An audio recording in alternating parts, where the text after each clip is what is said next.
Alright. Thing looks good.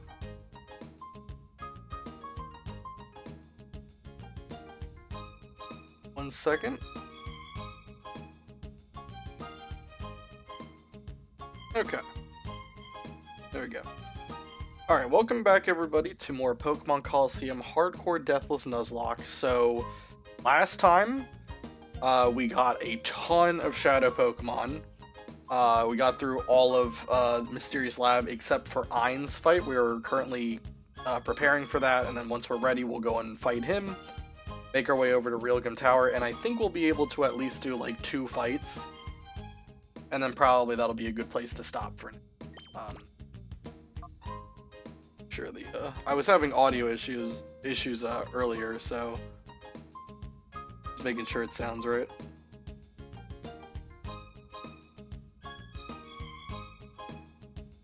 Yeah, that sounds fine. Okay. Perfect. All right. Yeah, earlier, there was just some like static coming through on the mic, and that was very odd, so yeah, it should be fine now. So anyway, where we left off last time, we were grinding up Vibrava here, trying to get the Flygon. I also said that I was going to do this last time, and I did. So, again, just to save time. Now, EV training and leveling them up, I'm fine with doing that grind, because you do have to, like, try to stay under the cap and everything. That's pretty important. That's a part of the challenge, is making sure you don't overlevel or anything like that. So I'm totally fine with doing that kind of grind, but what I don't want to do is Mount Battle grinding. That would have taken a long time, and we wouldn't risk overleveling, because what we could do is we could simply just do like Area 3 or Area 4 over and over again and get like 400 to 600 Poke Coupons every time. And we could just simply use like Shadow Pokemon that I'm never going to actually use. Like, we could pull up like Ariados and Murkrow or Sneasel. It doesn't matter, right? We just pull up some Shadow Pokemon. They never earn experience. And we just spam Shadow Rush the whole time. Right? We would be able to rush through the Mount Battle areas and just get Poke Coupons. But it would take a ridiculous amount of time to grind. So what I did is I just simply gave myself infinite Poke Coupons, just to save time. Just to save time.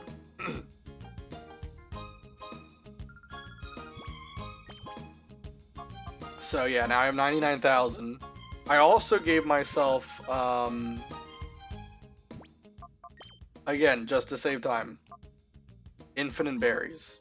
Now I only did the ones that were in my inventory to start with, but yeah, I have basically infinite berries. Because again, what you can do for the berries is you can just run around in a circle for about a minute, and then talk to the old guy in Agate Village, and then he'll give you a berry. It's random what he gives you, but you can just keep doing that, and again, it would just take a long time. It wouldn't be any like skill-based thing. It would just be like time-consuming, which is why I decided to do this. Anyway, what we want to do is we want to buy 3 Ice Beam TMs.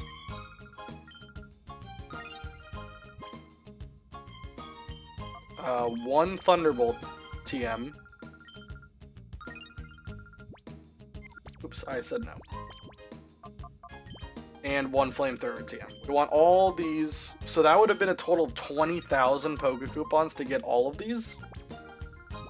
And that's a massive grind. Like, I think if you do Area 4, it takes about like 15 to 16 minutes to do.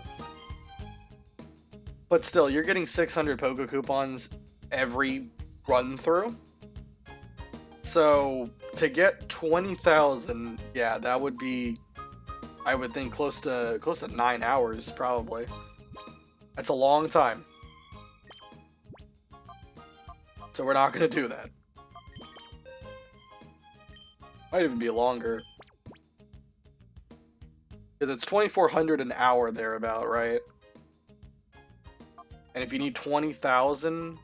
No, 9 sounds about right. Probably actually somewhere between 8 and 9, yeah.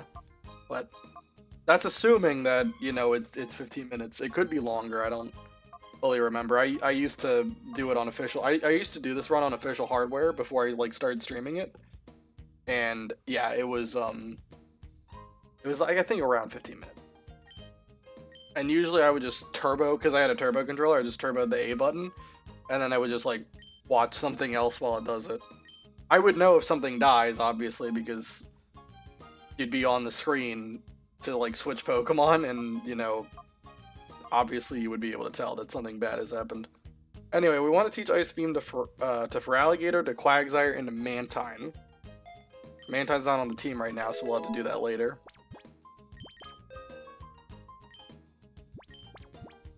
Ice Beam to Quagsire, we're gonna need this.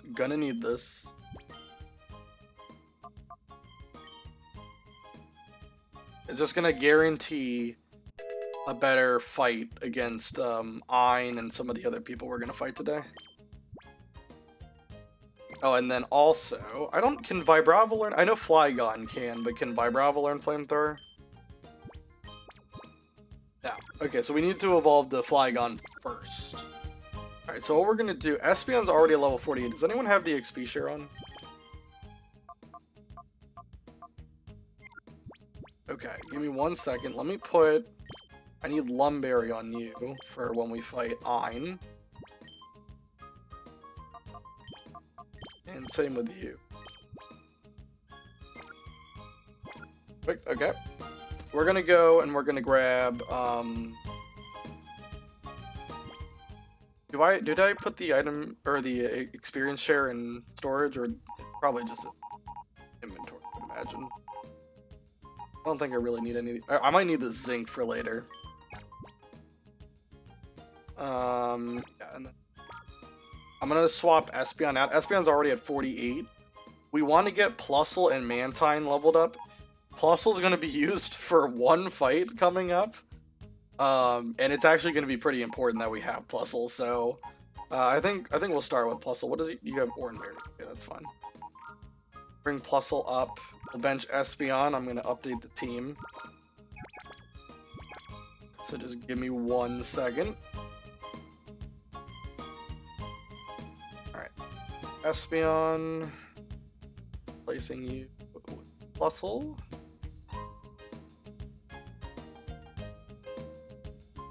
Alright. Awesome. Okay. So there we go.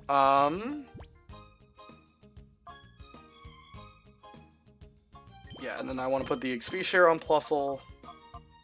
Just level these guys up.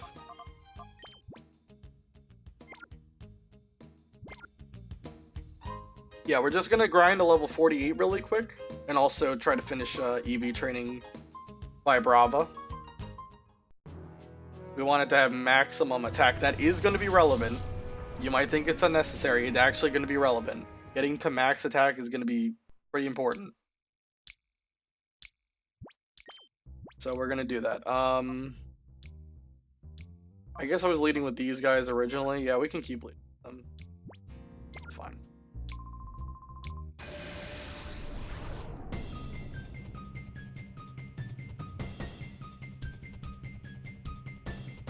Okay, Granbull and Curlia.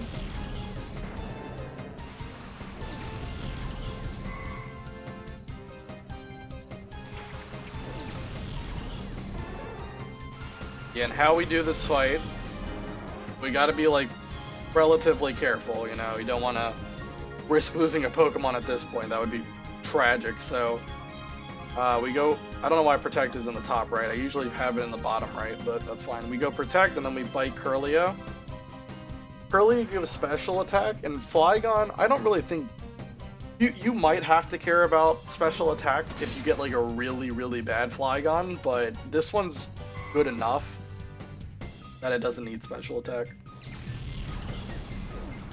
So we're just focusing on physical right now.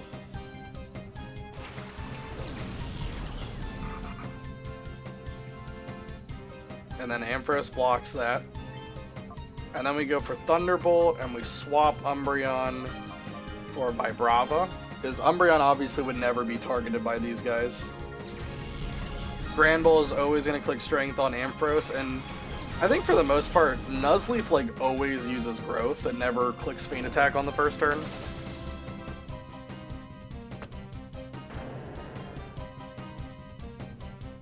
So yeah, we swap Vibrava in so it gets only the attack effort values from this fight.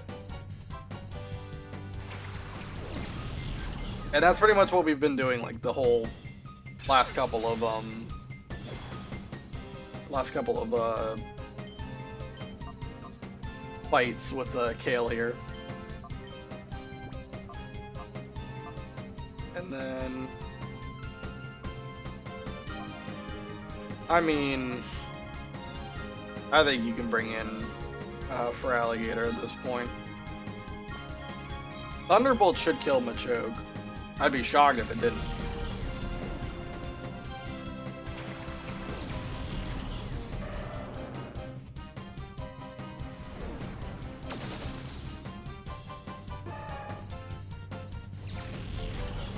And obviously Ice Beam should kill Nuzleaf. But nah, we don't need Baton Pass on... Also, Baton Pass would be a great move if this was like single battle mode, but this is double battle only.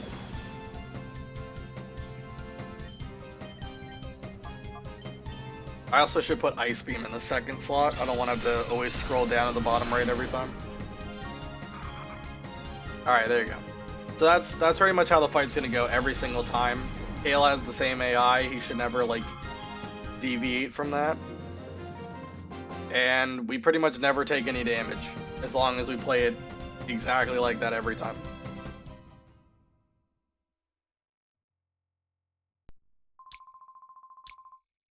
Alright, and then every time we do that, we also get 12 effort values for attack. I think Vibrava had 60 when I first started. So basically every time you do that, you get 12. He has 60 already, so he needs 192 to get to max. Which I think is 16 times, so I have to fight him 15 more. But it's pretty much just going to be the same thing. And eventually he's going to get to Flygon. That's going to be really good. Flygon's a great Pokemon. Probably, I would say, like, in terms of how much usage it's going to get in this run, it's like top 5 for all the Pokemon you would use for this run. It's very good. Pretty much as soon as you get it, it's never going to leave your team. The only sad thing is that I won't have access to Earthquake before Ein. I have to beat Ein in order to get Earthquake as a TM.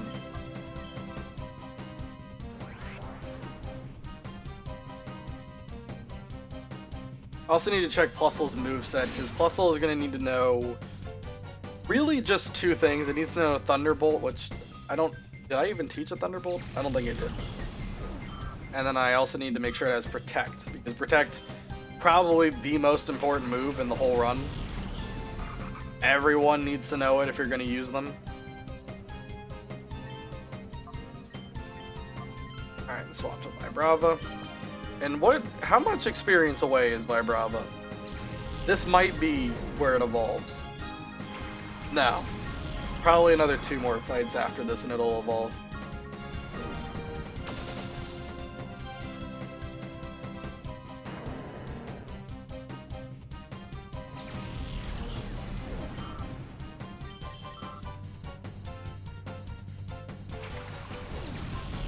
Alright. Okay, so Nuzleaf's just gonna dig right now. Okay, that's interesting.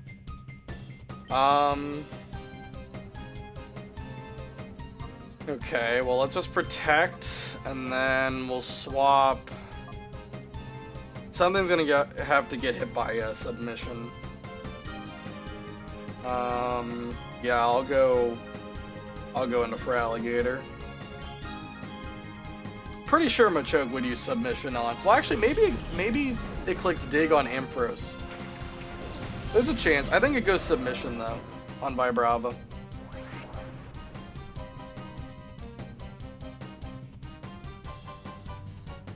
Yep. Not gonna do too much. Thankfully, not a big deal. And then we just Thunderbolt Machoke. Oh, I forgot to put Ice Beam in the top right. That's my fault. Either way, Nuzleaf's down. Choke will go down from Thunderbolt. 1, 2. And we get a little bit more experience. Vibrava gets a little bit closer to getting the Flygon. And I want to get Plusle, specifically I want to get it to like 45. Just to make sure everything is going to be good. For when we end up using it later.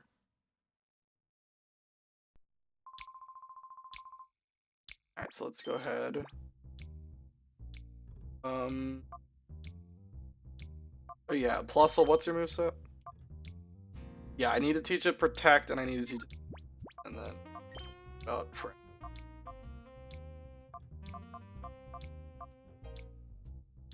Also, I wanna put Protect in the bottom slot. I absolutely could see myself misclicking at some point. Do I have any more Protect TMs on me, or am I gonna have to go back to the under?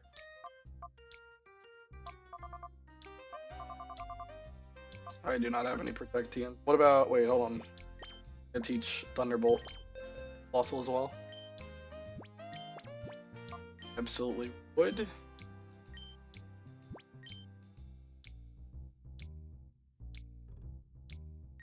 Thunderbolt, and then I'm gonna go grab Protect really quick.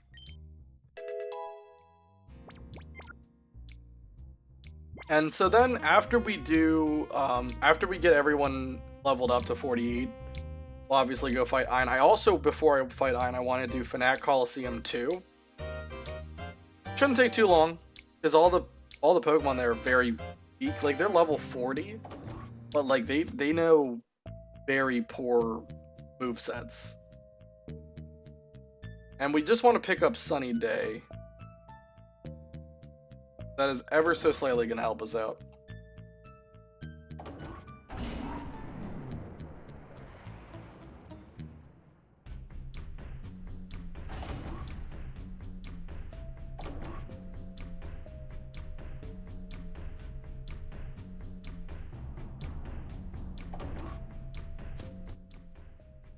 Alright, you Protect.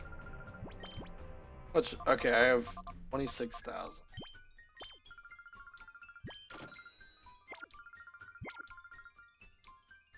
Good to know. Good to know.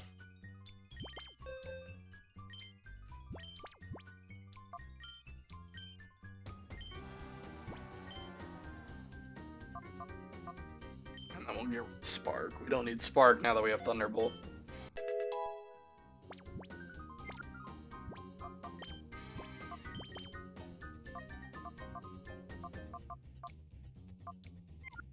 Okay, there we go. Perfect.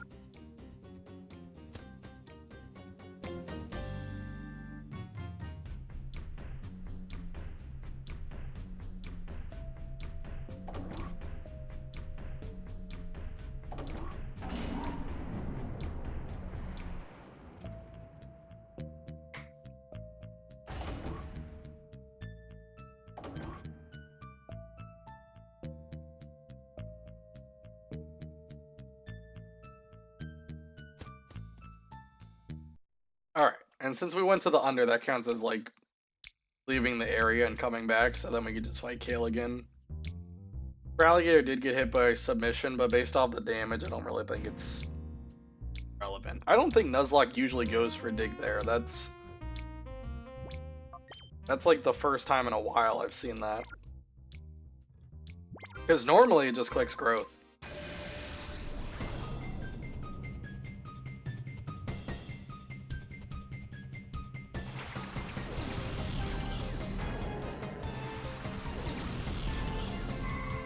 Hopefully, when we fight the big name trainers, I'll be able to predict them pretty well. I think I will. Spent a lot of time thinking of what I was going to do for every fight that I'm going to get to today.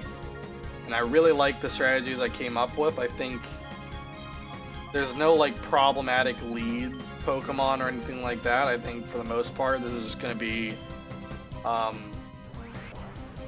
you know, going in and taking care of business. As long as I don't misclick or overthink something or underthink something, we'll be okay. I'm gonna take my time with it, talk it through it. You know, make sure I'm making a good enough play.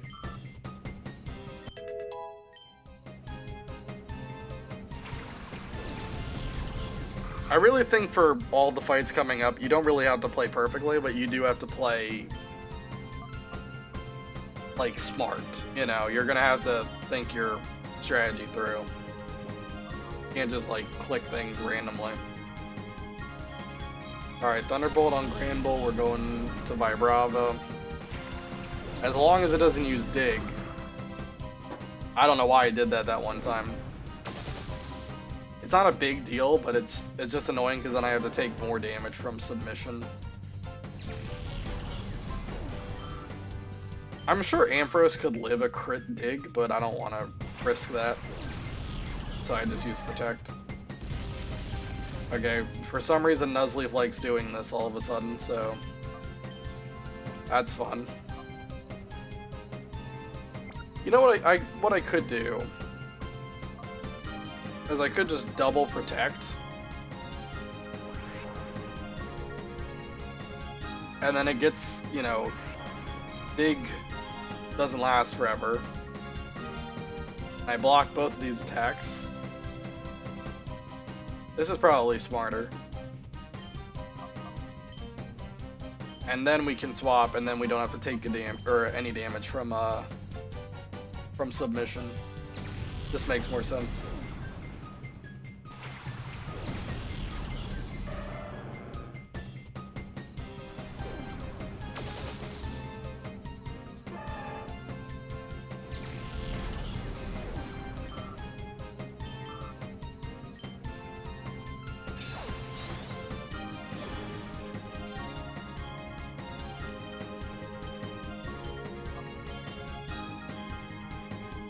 Also, sorry if I sound like any different today. I'm just a little bit tired, but I still wanted to stream today because I've been thinking about this fight for a little while, or these fights, because I'm gonna do, I think 3 is the plan. I've been thinking about them and what I was gonna do for a while, and I wanted to stream sometime this week, but like today would probably be the best. So I'm a little bit tired right now. Sorry about that, but I'm still aware and awake enough to do this right now.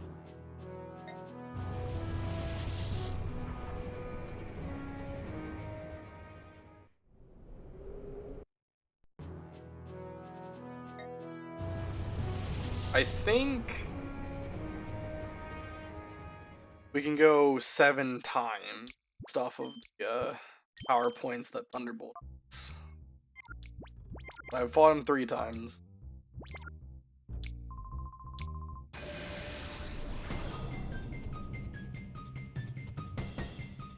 I gotta check where Plusle's at as well. Because Plusle is considered a traded Pokemon in this game, so you want to make sure that it's not gonna overlevel or anything. I mean, it's nowhere close to 48, but I wanted to stop at level 45. I don't want to go higher than that. I'll talk about why later. But right now we're not even close to the fight that I want to use Plusle for, so it's not a big enough deal to really talk about right now. Beat Ein before I get to any of the future fights coming up.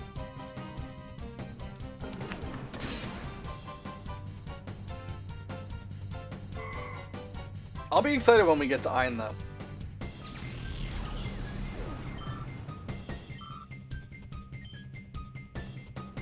I'll go into depth about what the strategy would have been.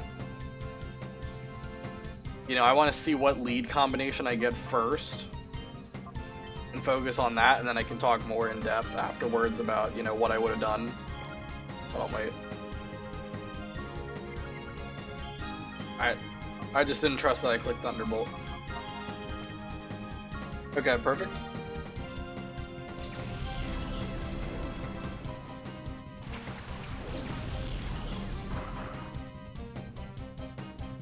That's gonna kill Granbull. Get us some more experience. I'll check Plusle after this fight. Or actually I can check it when I swap to, oh, perfect, there we go, level 42. So yeah, we want to get 3 levels higher, and then we'll we'll swap Plusle out. Not gonna level it all the way up to 48. Okay, the Nuzleaf dig, I wasn't paying attention. I gotta wait for the, okay, no, he didn't dig, you went crit. Then I just swapped it for Alligator. Gotta be careful. Again, I think Ampharos could probably live dig just fine. Even a crit I don't think would have really done that much, but... yeah, I don't know why it's been going for dig lately. Like, usually, in all the other fights we did last stream, it just went for growth. And then use 12 more times so that Flygon gets maximized attack effort values. And the reason why that's important is so that we hit a specific range if we need to. We might not need it. You know, it might not matter. But it's just in case. If we need to hit a certain range, we want to make sure that we have max attack just in case.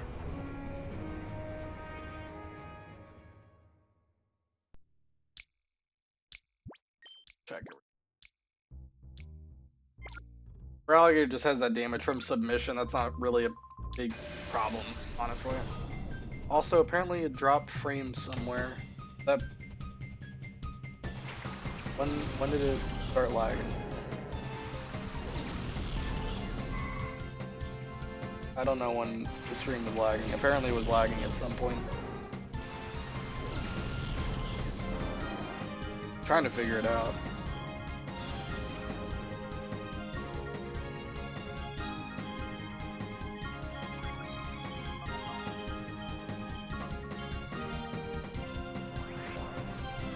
When in the world was the stream lagging?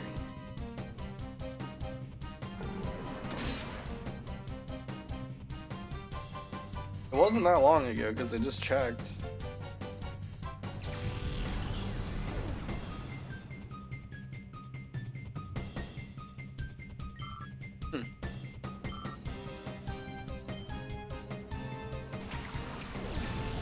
Yeah, OBS is telling me like I apparently dropped like 1,000 frames, so there was probably some lag spike somewhere. So I do apologize about that. Typically when it drops frames like that though, like you can still hear the game. So you would have been able to hear if any of my Pokemon fainted or anything. You also would have been able to see it. I haven't gone to heal a single time here. Yeah, I don't know when it was lagging there. Seems like it probably just lagged for about like 15-20 seconds. Hopefully it wasn't too bad. I apologize for it though. I don't know what's been going on. I've had some weird connection problems like in recent streams. There was like that one stream where like OBS like disconnected like 3 times at the end of the stream. And I was sitting here for like 10-15 minutes just trying to troubleshoot in real time and it wasn't working and I had to end stream early because it was so bad. Yeah, I mean that sucked.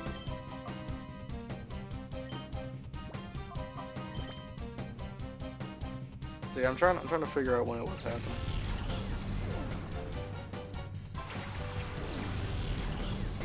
Yeah, I can't even see it, so it must have been pretty brief.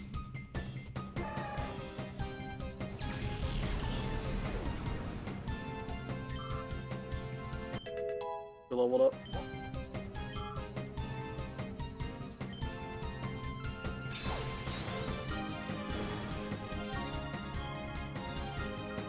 Yeah, I don't see where it lagged.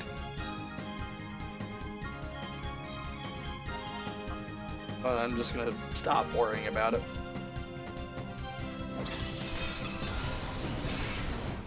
Alright, so that was battle 5, so I think Thunderbolt should be at 5 power points left. So we're just gonna do 2 more times, and then I'll heal. Want to try to get as many fights done before I have to heal. We are gonna have to do this another 11 times right now. Let's double check that it's 5. Yeah, it has 5 power points left. Oh, also I have 3 protect. I think it's a 3 protect. Although I don't think I click protect that often. I think I only click protect once per battle unless Nuzleaf uses dig, so as long as it's not... As long as it doesn't keep using dig, it should be okay.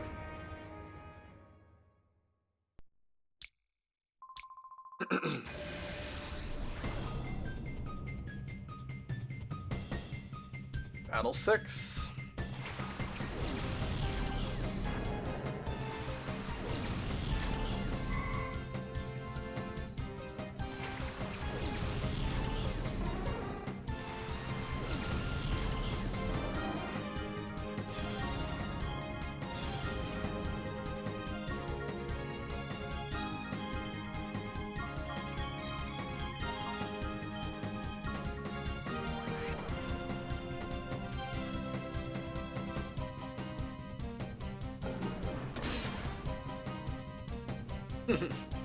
I like Curly is like it kind of sound okay. Now that I think about it, it's gonna make me sound like a psychopath to say that I like Curly as getting hit animation.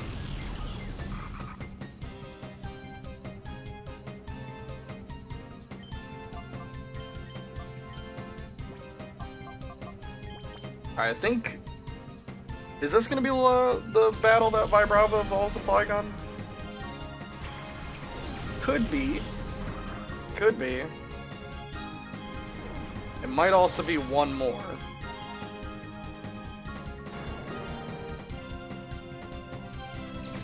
Find out. It's gonna be close. Very close. It could be. It's gonna use dig. God, Nuzleaf, you're a prick. Alright, we're gonna have to heal then after this, because I'm not gonna have any more protect power points if it uses dig again. Oh wait, actually wait, no. Strat for this is we double protect.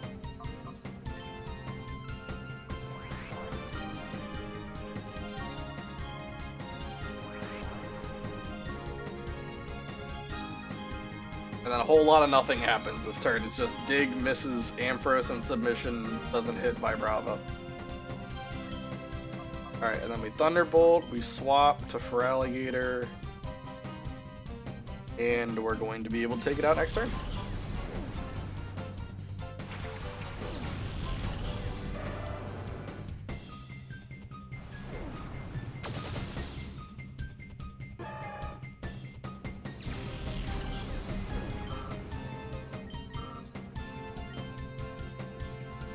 Thank you, Nuzleaf, for not clicking dig.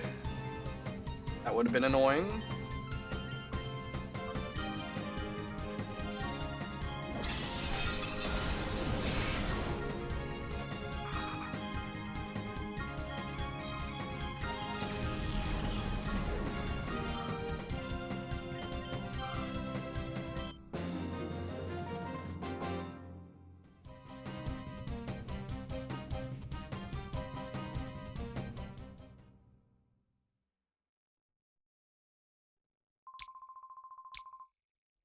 Okay.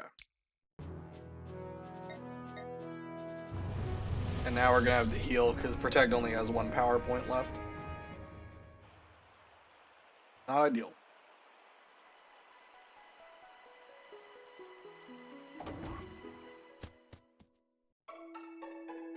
Yeah, so we need to just do this 10 more times. And then Vibrava will have maximized attack. I think Plusle's at 43. Oh, I opened up the PBA. It's not what I wanted to do. 43, it's probably just about 44. Save it while I'm here. Done a fair amount. 32 minutes apparently that we've been playing.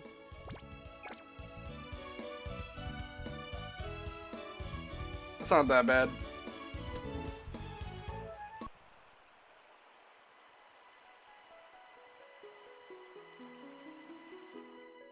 Go back. 10 more times. Then we're done with attack investment.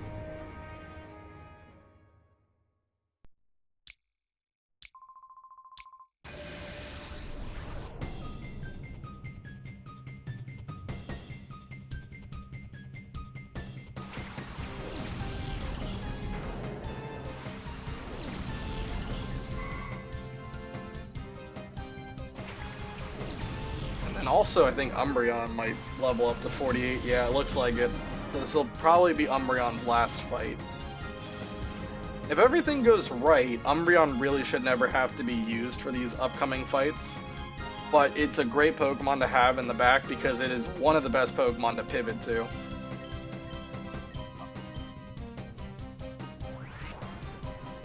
It's a very good Pokemon. It's just so bulky.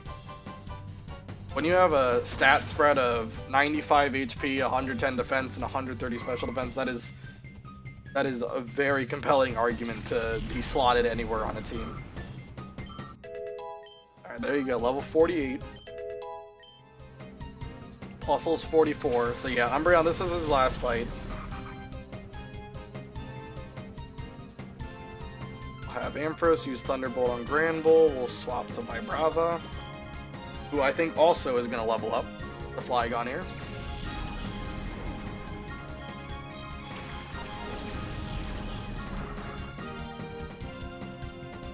And as long as Nuzleaf doesn't use Dig, you can just swap to Feraligatr and win the fight next turn.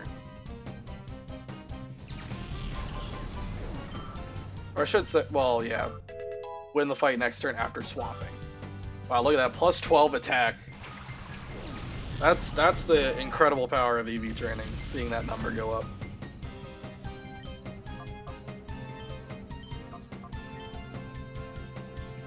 Okay.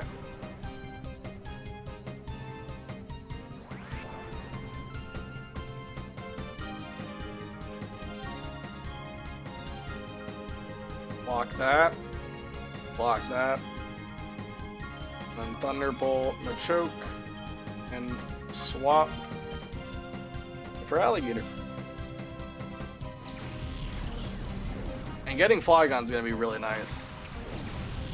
I still probably don't want it to take a hit here, but just a very cool Pokemon. It might also be fast enough to outspeed Nuzleaf.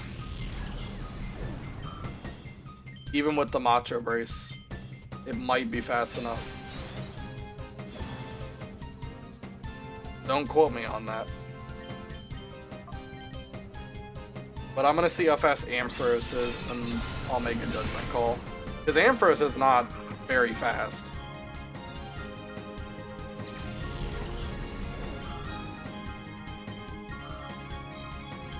Alright, and now Vibrava will evolve to Flygon.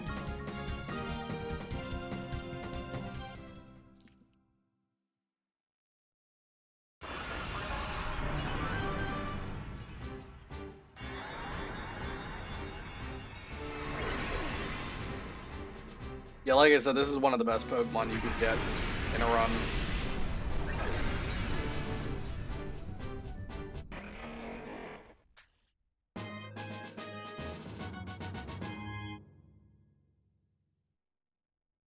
Alright, there we go. Flygon is now here. Okay, and then also Umbreon, you're level 48, so I don't want you in the front anymore.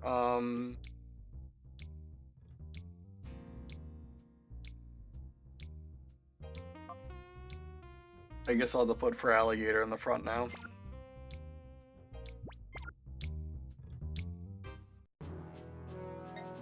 Oh yeah, and then I also wanted to see what the speed was.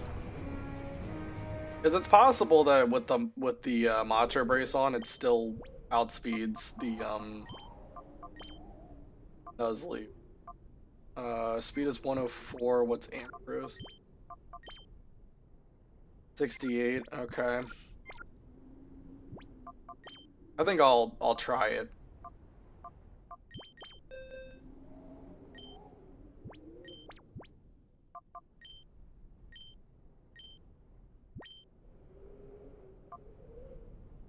Yeah, we'll get rid of Sand Tomb for now. Sand Tomb is pretty irrelevant. 35 base power does not really make you happy.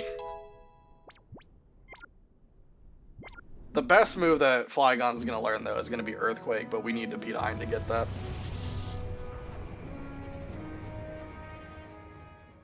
Alright, Plusle needs one more level.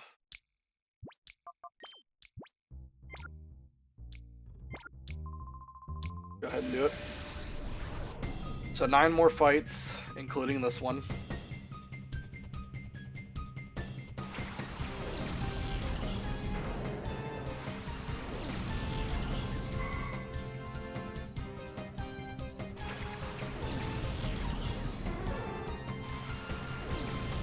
And Ampharos is also about to get to level 48 as well.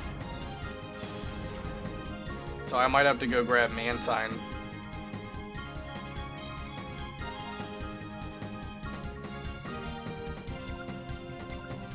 No, we don't wanna attack. We want to protect, and we want to use Bite on Kirby.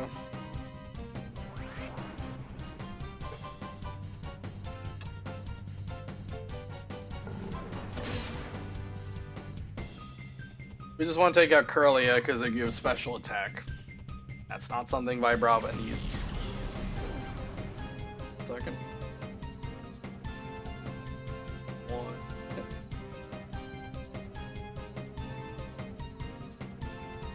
Alright, there we go.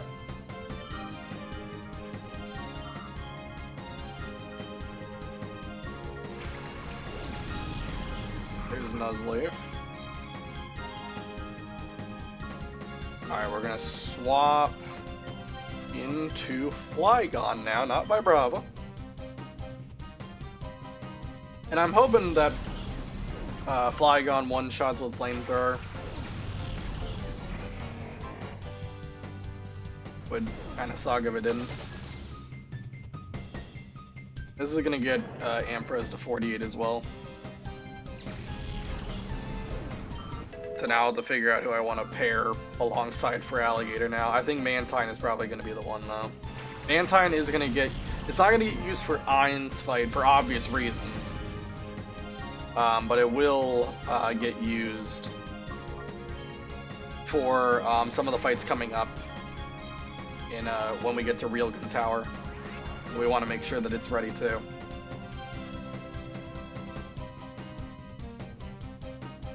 Who does he attack? Okay, he still attacks Flygon. I thought maybe he would go Ampharos there. Alright, but either way, Thunderbolt kills Machoke. I gotta see if, even with Macho Brace, do I outspeed Nuzlocke? I think yes. Alright, that's level 45 for Plusle. No, I don't outspeed Nuzlocke. The Macho Brace. That's pretty tragic, but... I think, does this still kill? It does, good. So at least that's true.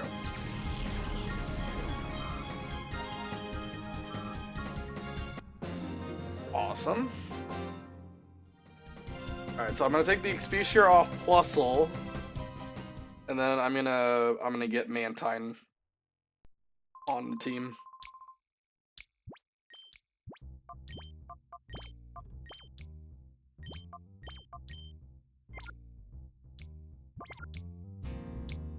Go to Mantine. I don't know where I'm doing. Okay, there we go. So how many battles was that? That was 3?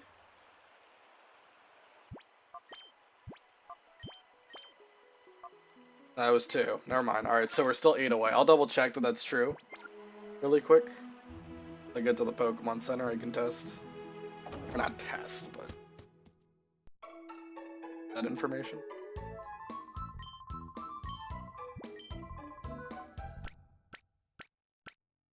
I think it's just 8 more times we gotta fight Kale to get Flygon all the way max with attack. And hopefully by then, pretty much everybody will be near level 48. I think that probably sounds likely. Second. Let's see. Flygon is currently at 156 attack effort values, so... what'd I say, 8 more times? Yeah, that sounds right. Yep.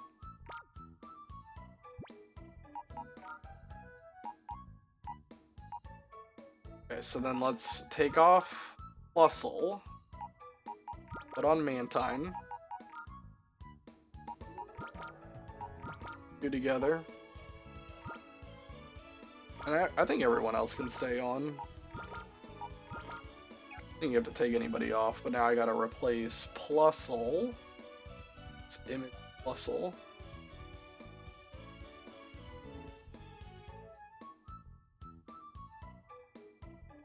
And then replace it with a picture of Mant.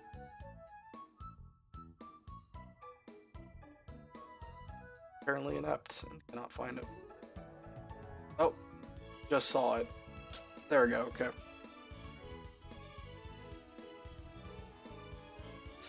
Okay, perfect. There you go.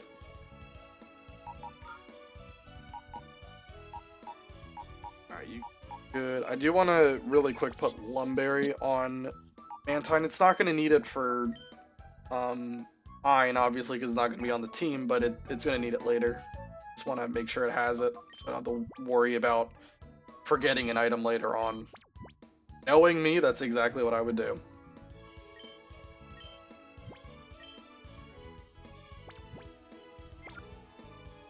Okay, do that. So I gotta figure.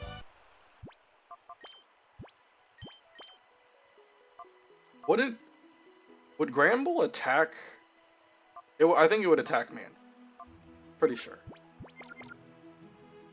I think, if I'm not mistaken, I think how the smart AI determines who to target, I think it's dependent on which one it does the most raw damage to. So it's not about how much of a percentage it does, it's just about do I do 50 damage for Alligator, or do I do 60 damage to Mantine? Then I attack Mantine.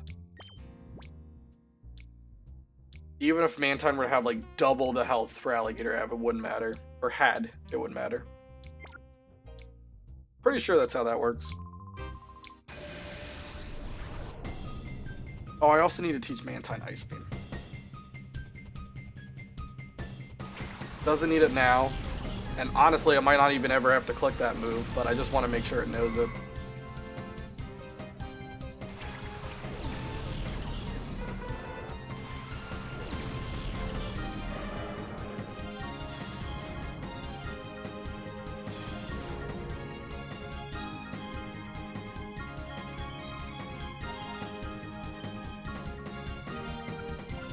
And then, so Mantine should get attacked.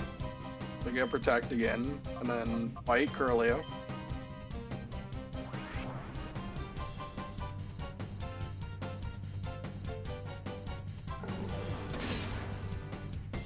And then Gramble strength, won't do anything. Swap for Alligator for Flygon, and pretty much just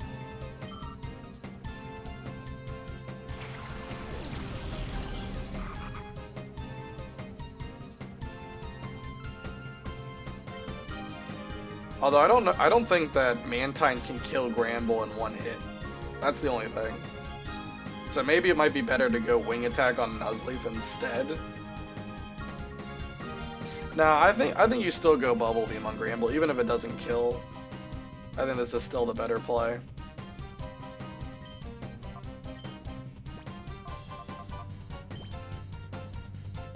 Because I think Strength, Mantine getting hit by Strength isn't gonna do that much. Although, nah, I don't think Mantine getting hit by Strength does that much damage. I think we would take that fine.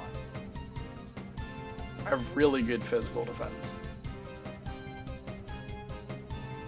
I'll take that.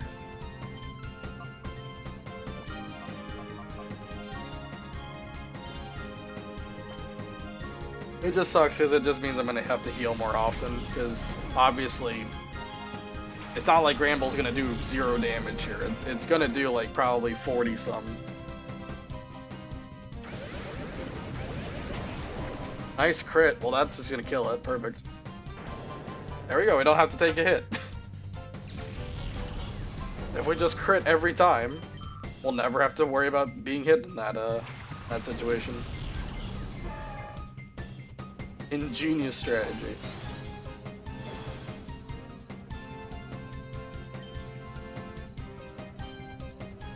Alright, and then we'll go wing attack on Nuzleaf and then protect.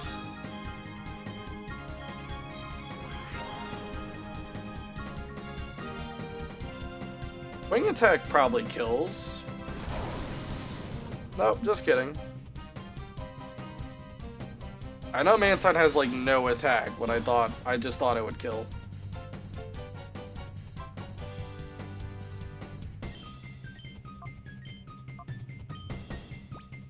Yeah, trying to grind with this lineup is not great, to be honest.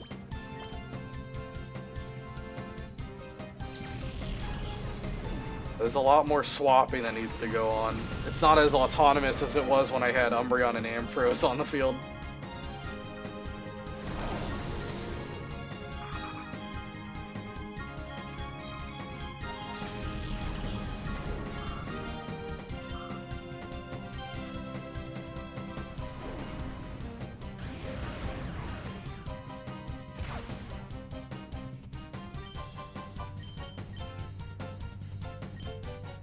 Double attack into it.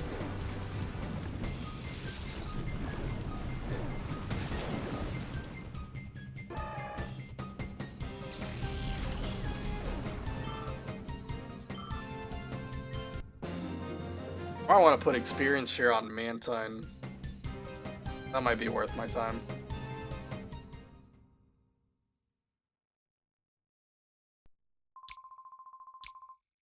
Okay, 1 second, let me do that. XP share.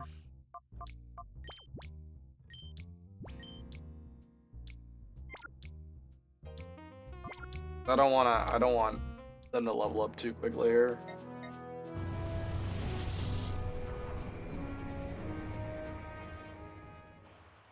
I do want them to level up, I just don't want them to get to level 48 before I can max out Flygon's attack thing. Get out of the way. Walk right into me.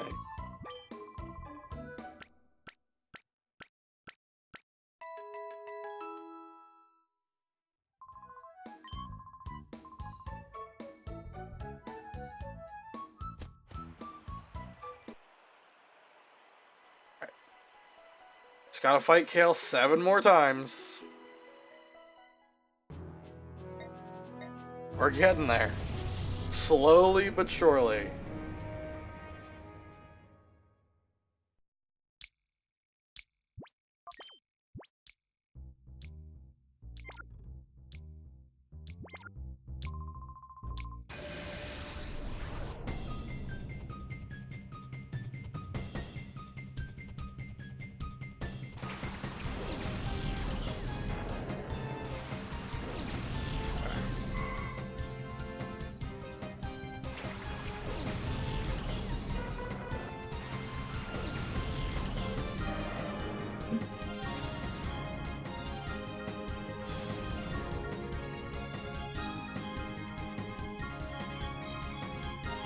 What I'm thinking now is to just use Bubble Beam on Granbull now. Because it's not going to kill unless it crits. I'll still take a hit from Granbull, but at least I can weaken Granbull on the turn that Vibrava swaps in. Which will be important.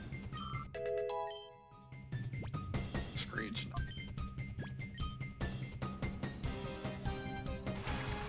Nuzleaf. Just don't crit. Good. So still do a lot of damage to Mantine. Yeah, 40 damage, yep. That's about what I expected. And then we'll swap the Vibrava, or sorry, Flygon. Keep forgetting he's evolved.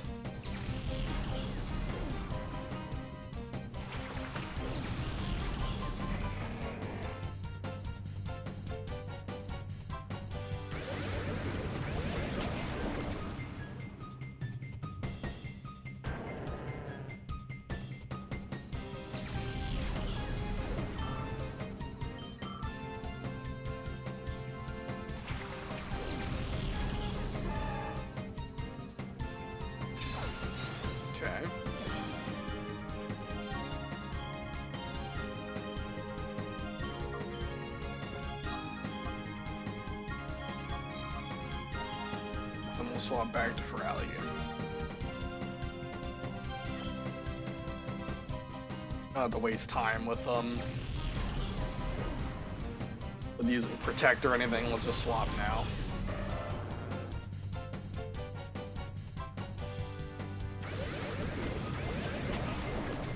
Nice crit.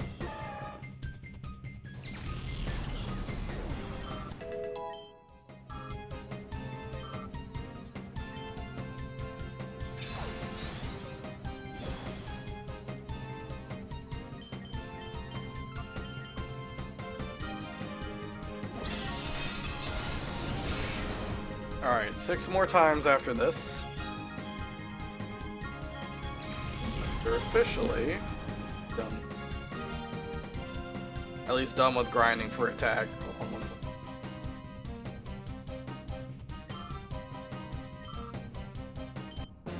Looks like there hasn't been any lag on the stream since whatever happened earlier on. It's good. Alright.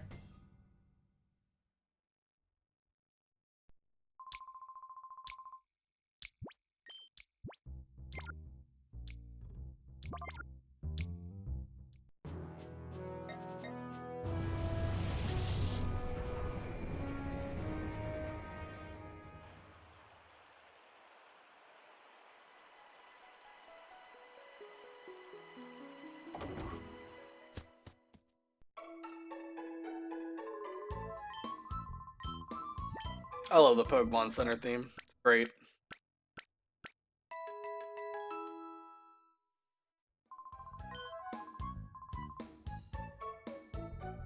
Let me also save while I'm here. Save while I'm here, sorry.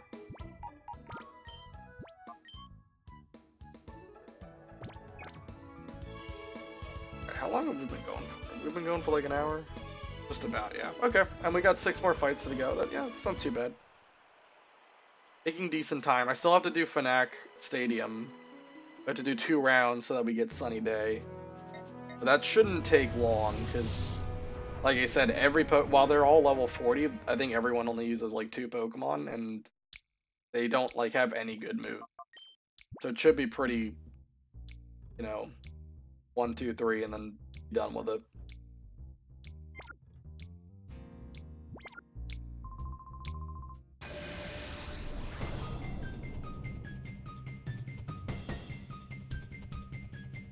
Oh, also, this whole time, I've had the image be Vibrava, and it is now Flygon, so that's on me. I do apologize greatly to any Flygon enjoyers out there who do not like Vibrava. Okay, so we're gonna go Protect. Actually, wait, no. We're just gonna attack, yeah. Bubble Beam. And Bite. Also, remember when I was like, Wing Attack didn't kill Nuzleaf and I was a little bit surprised? I think it was because of the Intimidate debuff. I completely forgot about that. I think if I wasn't intimidated, there was a decent chance. Like, it would have at least been a range.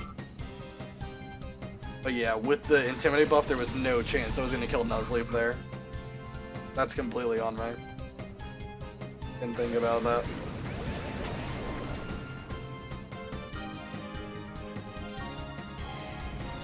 Speed felt nice.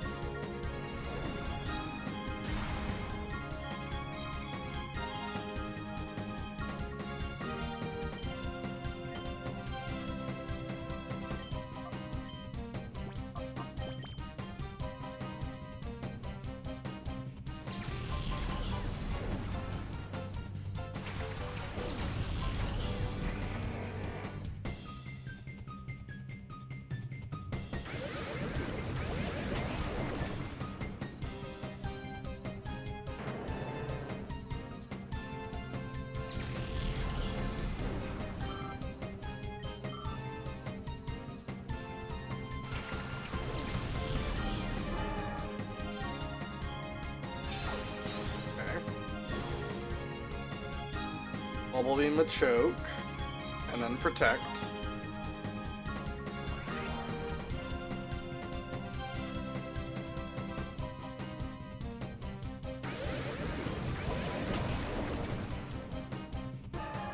Another crit. That's crazy. Getting some lucky crits.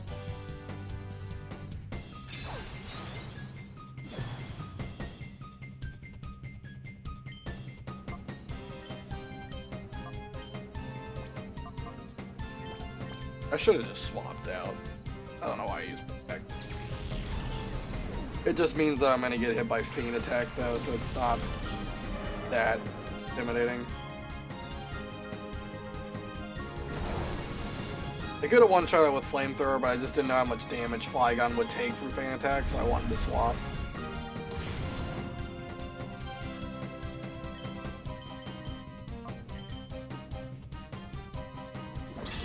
Alright, there we go. Let's leave down.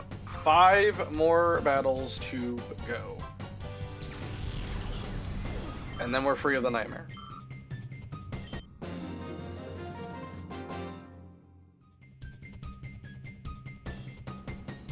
I need to take XP share off of Mantine now.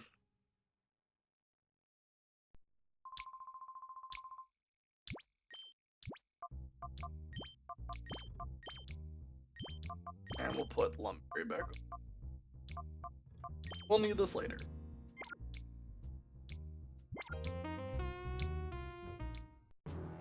Alright, I'll double check that it is 5 more times. I'm pretty sure that is correct.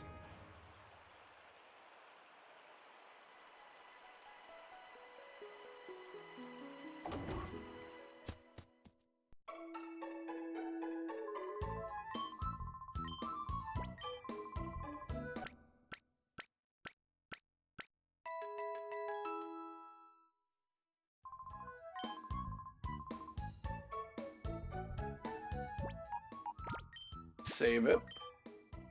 Check. We're at right now. Let's see. Yep, 5 more times. And then Flygon will be done with attack.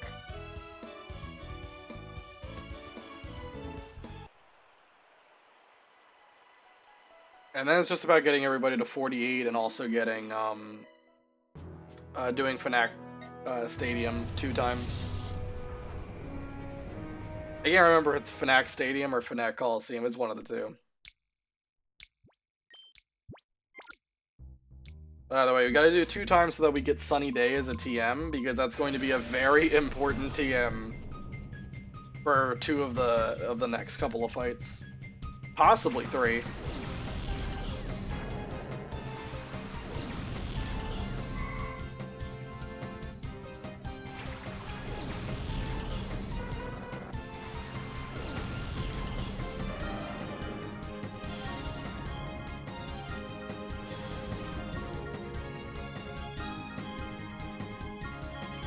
Go ahead. It's Bubble Beam, Granbull, Bite, Curlia.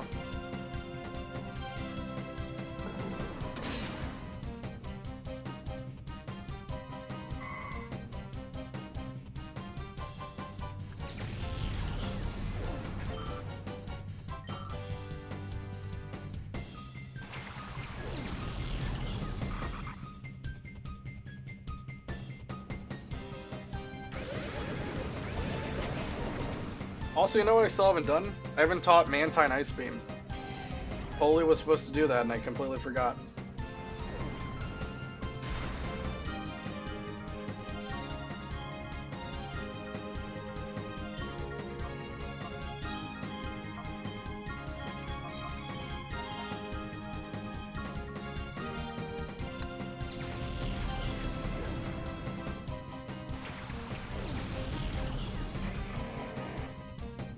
Because that'll help. That's able to one-shot Nuzlocke for sure.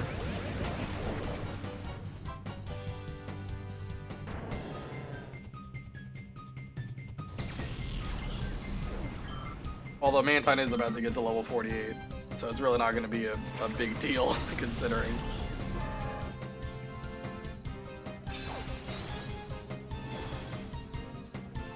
Okay.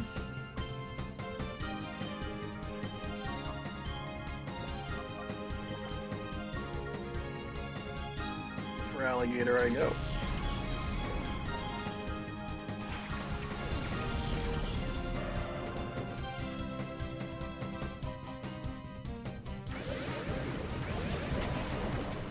No crit this time. This Mantine was critting this thing like crazy. But its luck finally ran out. No crit on Machoke. Sorry, I could not remember.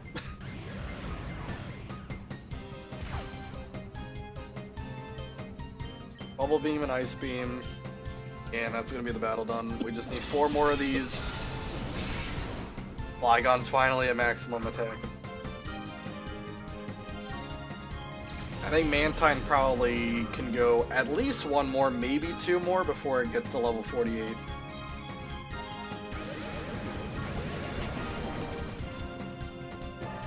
And once it gets to 48, I guess I'm gonna have to bring Quagsire in. His last stretch. Although there is something I want to do with Quagsire beforehand. 1 second. Let me take care of that.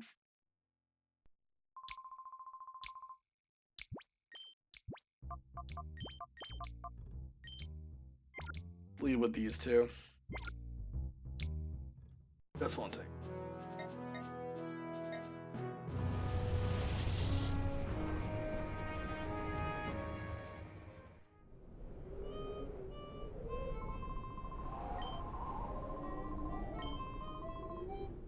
Alright. We want to fight this guy because he has Linoon and Zigzagoon. We haven't fought him in a while, but he was the trainer that we fought at the very beginning of the game. And that's 3 speed effort values. That's actually important because that gives Quagsire just enough speed, not even joking, by a point. It allows Quagsire at level 48 to outspeed Fortress for Dakim's fight. By a single point.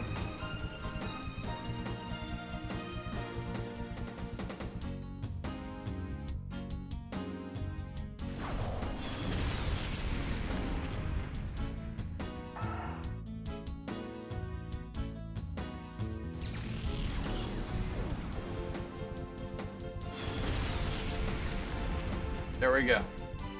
So now Quagsire will have enough speed to outrun Fortress when we get to level 48. It's also almost level 48 in its own right. It's like literally 1 more battle away from getting there.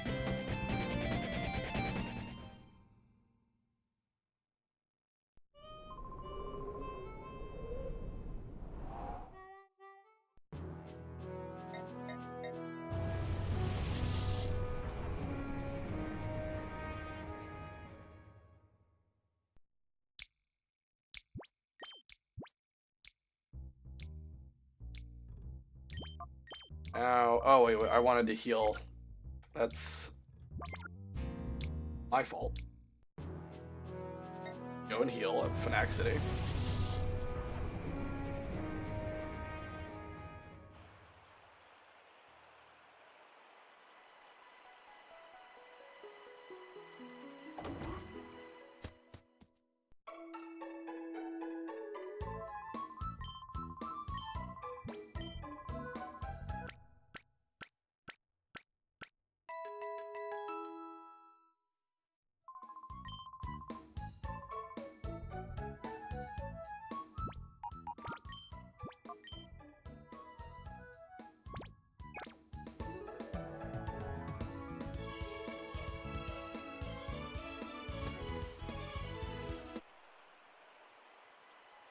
Right.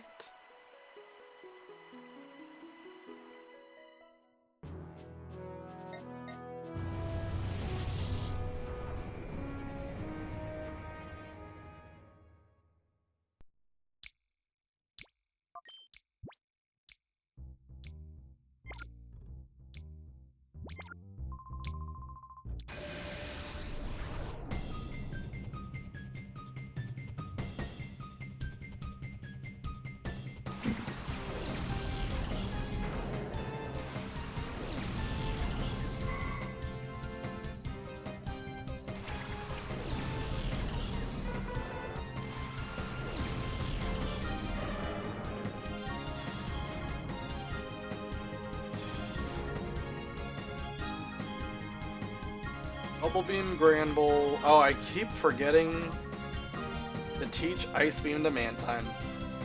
Have to make sure to do that. It's just a good fallback plan if I need it.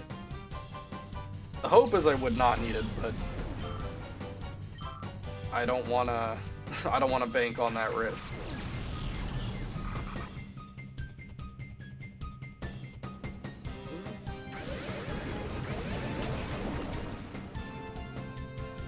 And Granbull will do about 40 damage with strength.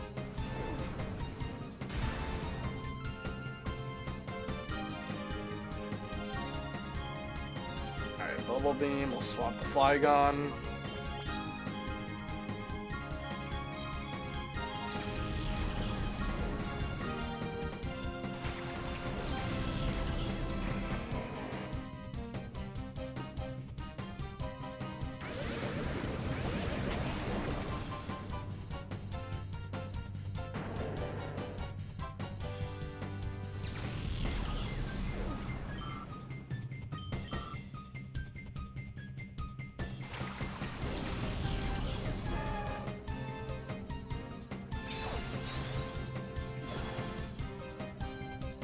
Alright. Swap for Alligator. And then we'll be able to take out both of these guys.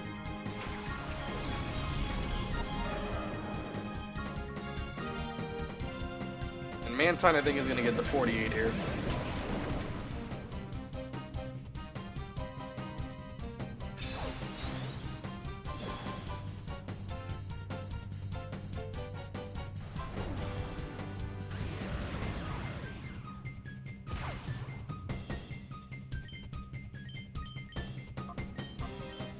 Go.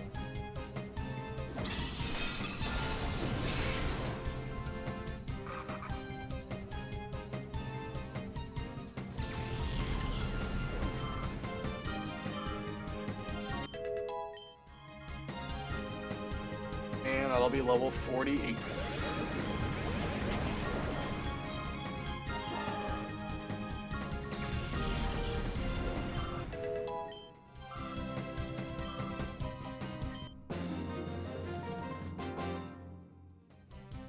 Okay.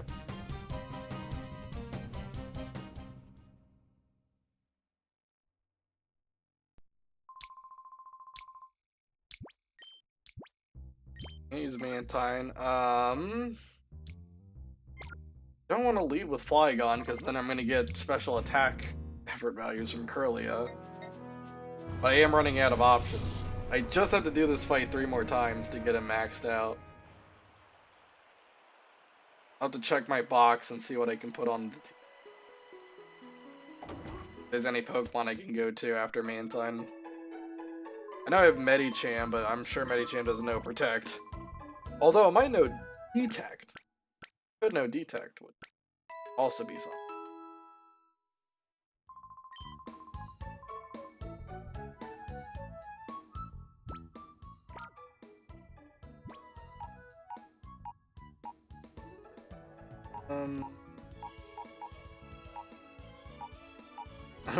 I could have my own Granbull on the field. That would kind of be funny. Fortress would be good too. It is a steel type. There aren't any, like, you know, fire type moves that any of the Pokemon know. At least not to my knowledge. Be crazy if they did. Imagine. Just pull that out. I would never see that coming. Alright, there we go. Fortress is on the team. And then for Alligator's also getting close to leveling up. We might want to bring someone else as well.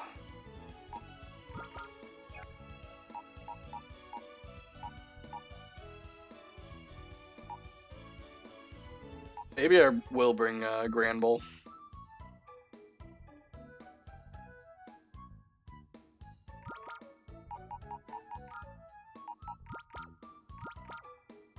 Yeah. For now, we'll have for Alligator be in the lead, but then I'll switch over to Granbull once for Alligator is 48.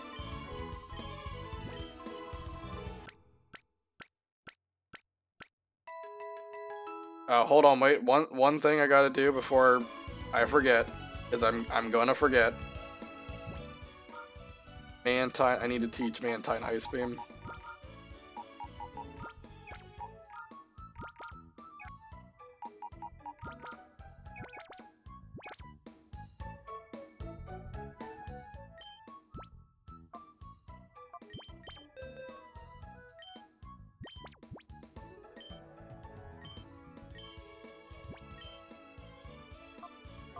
We'll get rid of Water Pulse. Really no reason to double down on water moves. There we go. Okay, Mantine, put you away for Fortress. And then I'll update my team.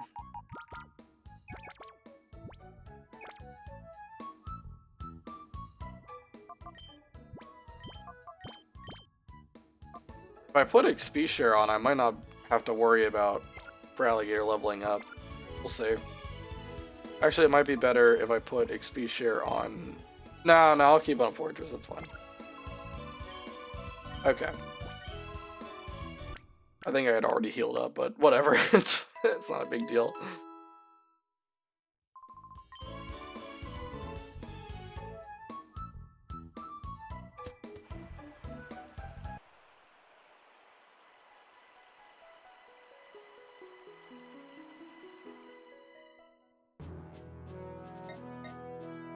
Alright, to Pirate Town we go.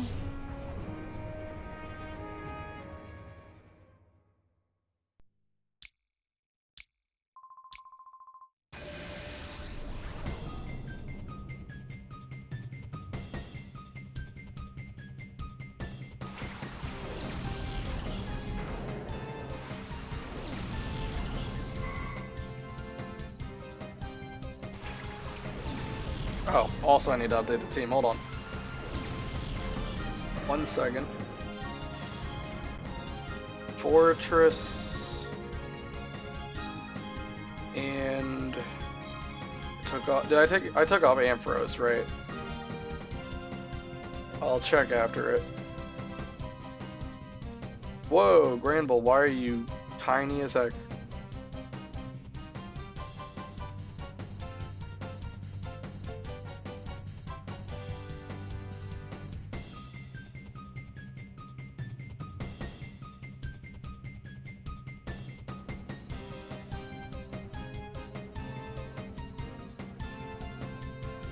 Might have made it a little bit too big. I gotta check. Have my scale set too.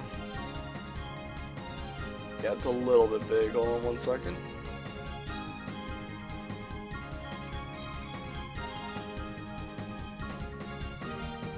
Okay, there we go. Perfect.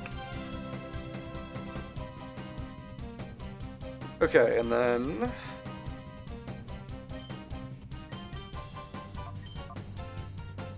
yeah, we'll do this. So now Granbull should use Strength on Feraligatr.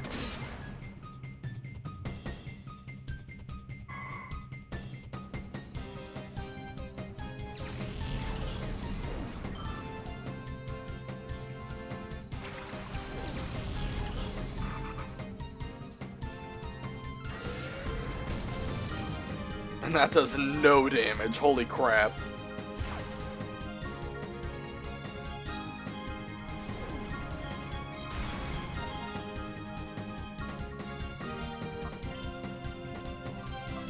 Alright, we'll swap to Flygon. And Ice Beam should kill Granbull, I think. I'm not 100% that it does, but I'm fairly confident.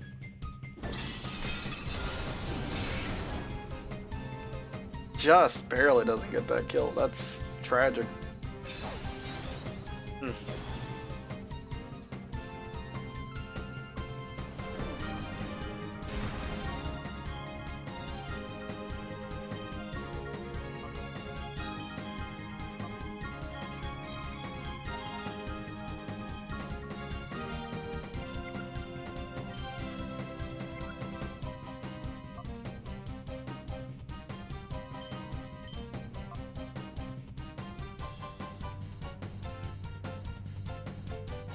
Surf. Surf will take out Granbull and do decent damage to Nuzlocke.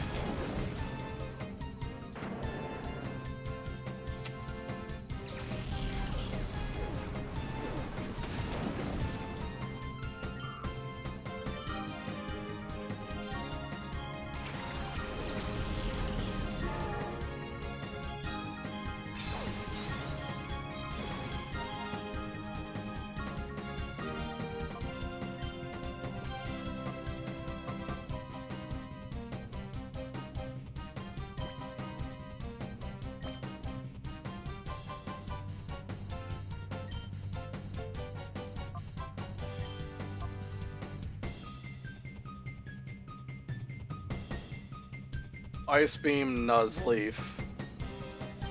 Yeah. What should happen is Machoke should just click submission on Flygon. There shouldn't be any risk, although I don't know. The AI has done some weird stuff in the past, so I wouldn't be surprised if it does something weird here.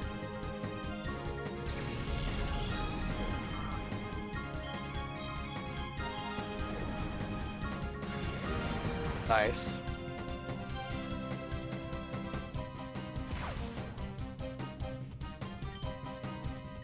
Alright, then I'm assuming it's gonna attack for Alligator.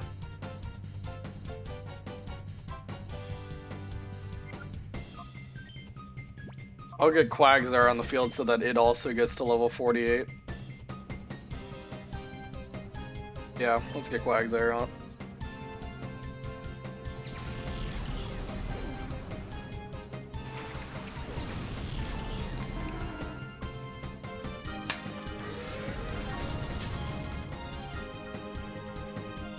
Nice damage.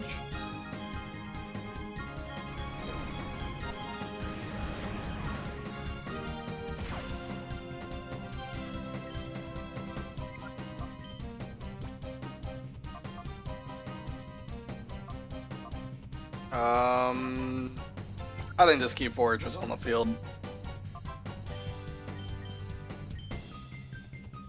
And then just Surf. Sense to me.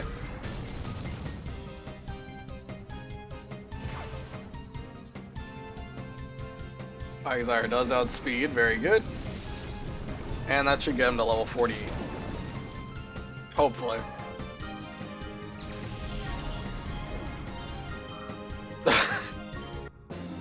Like, 1 XP point away from getting there. That's wild.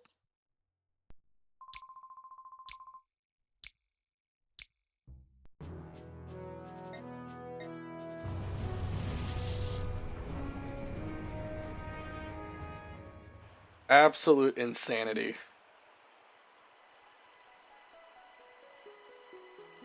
So I think what I'm going to do, I think I'm actually going to lead with Granbull to get Intimidate up off when I fight Kale. And then I'll swap the Fortress later. It also should bait it into using Strength on Granbull, because Granbull, how much defense is Granbull? 81, yeah, definitely it should go Strength on Granbull. That would probably be better, because I don't want to be taking too many hits on Feraligatr. Alright, how much more XP does Feraligatr need to level up? I know Quagsire is a pixel away from doing it. Oh wow, Feraligatr is too. Everyone is leveling up faster than I want them to. This is tragic.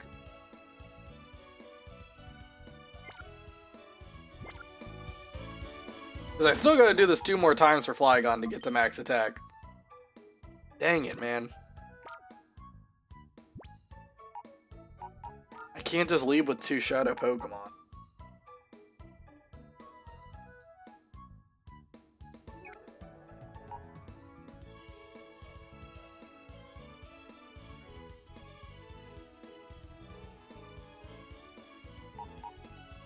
I could bring Plusle back up.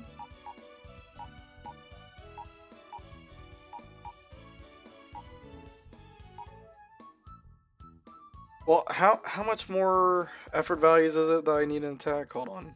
I think I just saved, right? Pretty sure I did. Should be 24.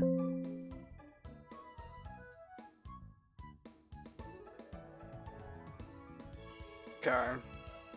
I need 24 more.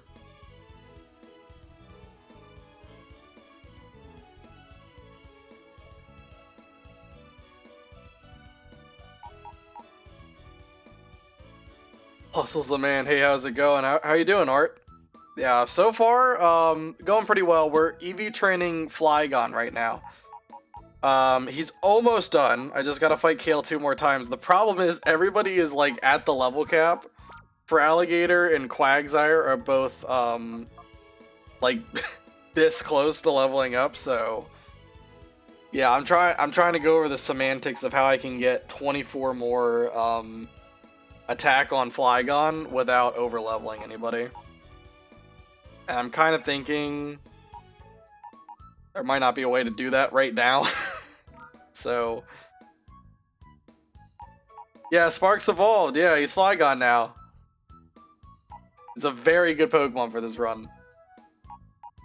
Yeah, I don't really think it's worth trying to do this right now. Flygon's really not going to get used for Ein. Like, unless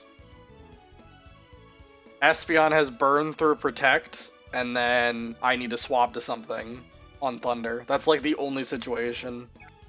That could happen, though. Yeah, I think what I'm gonna do, I'm just gonna have the 2 Shadow Pokemon take the lead. Let me also...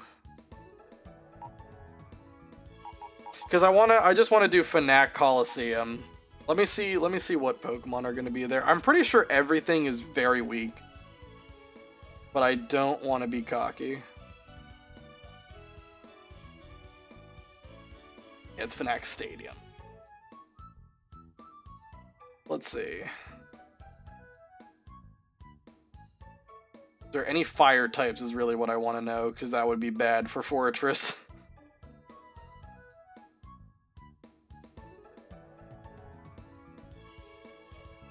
No, everything in the first round is pretty easy. Second round also looks easy. It's an aesthetically pleasing stadium. Yeah, Fnac, definitely. Oh wow, yeah, these... Holy crap, these trainers, they're terrible. The strongest Pokemon that they use is Love Disc.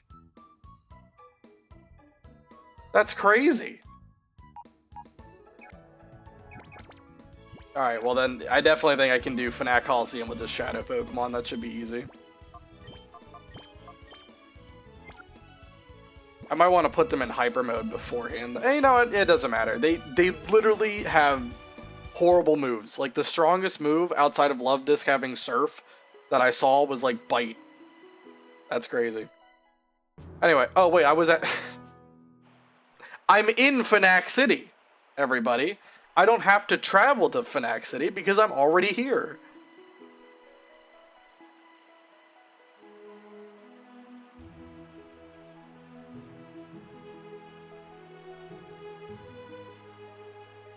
Big brain moments. Alright, then also let me take off the Matra Brace for now. I don't think I would need any item on Flygon. Yep. Rui, you're not about to do this to me. What do you mean? When has this ever been a restriction? Really?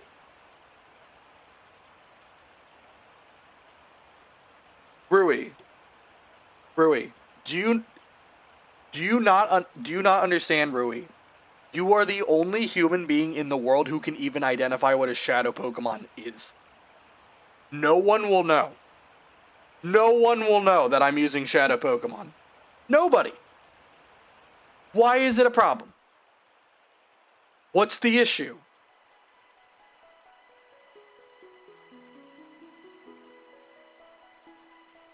Oh, this is not where the Pokemon Center is. It's further down. You can use them in the other Colosseums, though. Yeah, I'm pretty sure you can. I did in Pirate Town.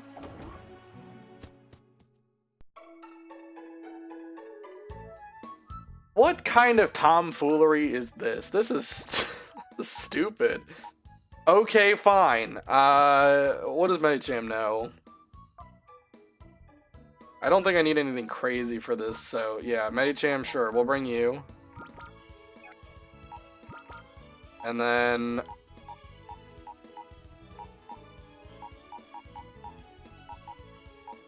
so I just don't have a lot of Pokemon that are, like, available and ready to go.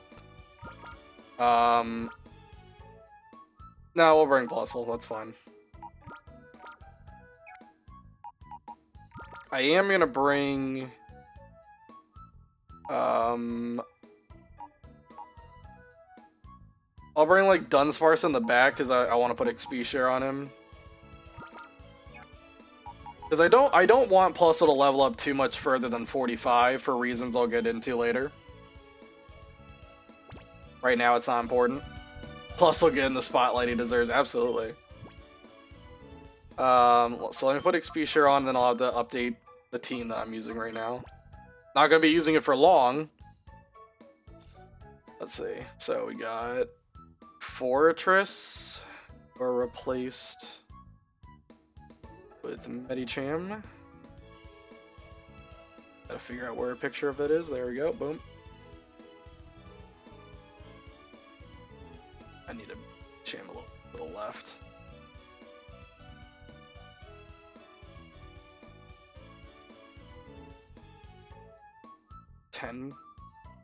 Yeah, that's perfect. Okay, and then Granbull's not on the team. We got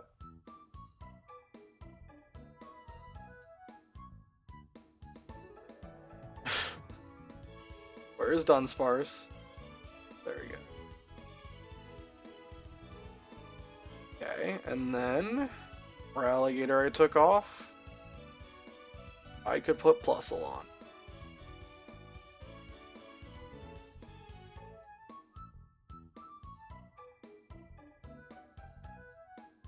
If I can find Plusle, that'd be great. I really wish I had a better way of organizing these. Alright, there we go. Okay.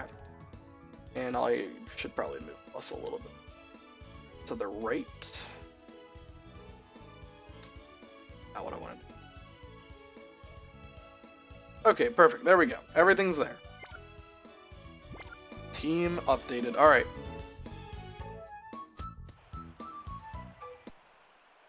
Now, I didn't look if there was any ground types in the Colosseum. Hopefully there's not. Or else that's just going to be annoying.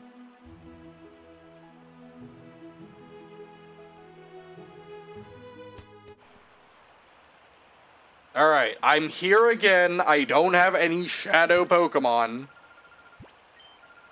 The only one who had a problem with it was Rui.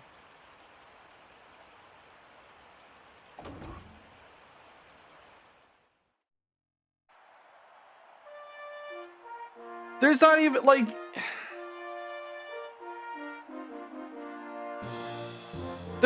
They're so far away. Like, they're not in any danger if my shadow Pokemon went berserk or something. Like, the only person who would be at risk would be me and Flitz here.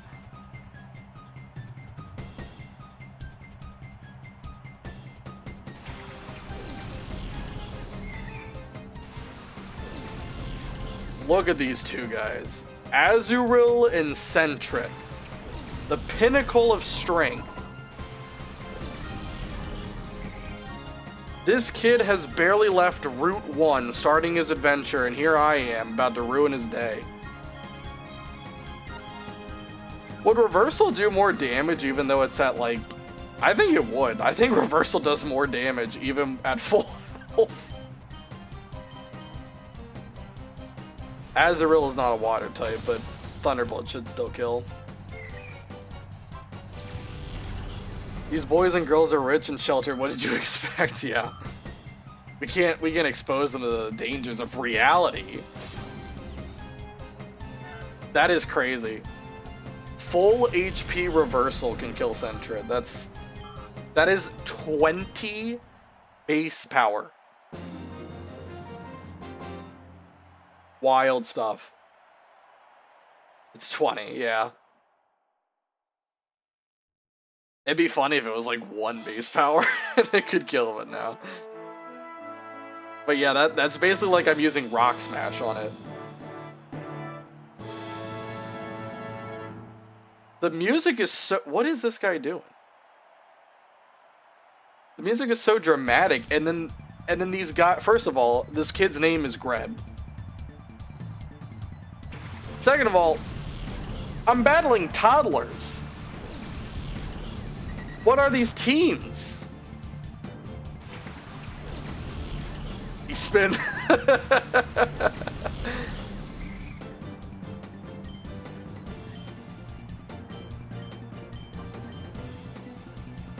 Jeez Louise.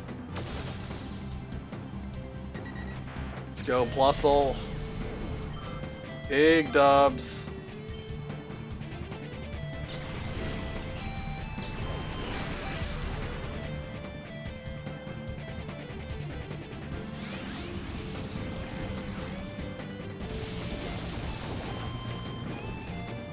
Music is goated, yeah, absolutely.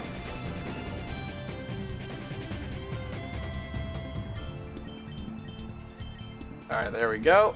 And that's the end tentacle. And already on to the semifinals.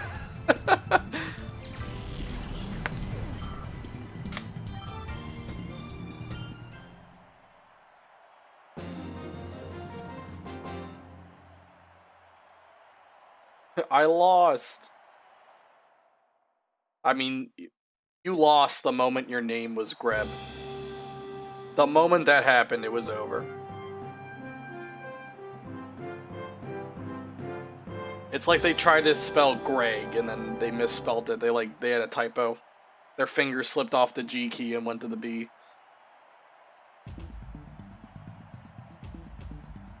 Athlete Adel would like to battle. Psyduck and Pineco.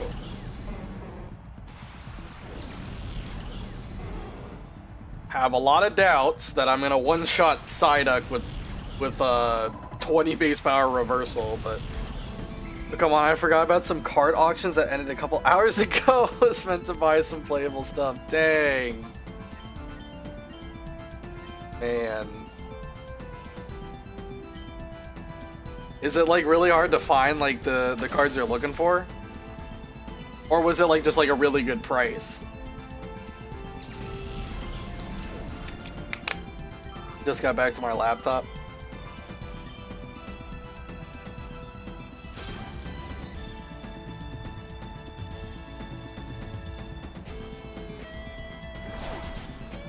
Nice crit, Psyduck. He's trying his best.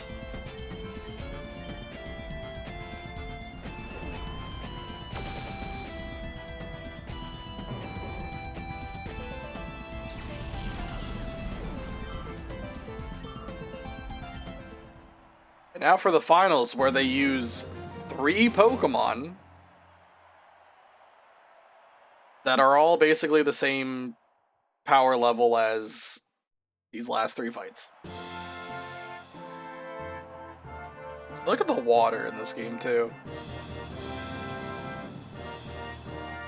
For GameCube era, honestly not that bad.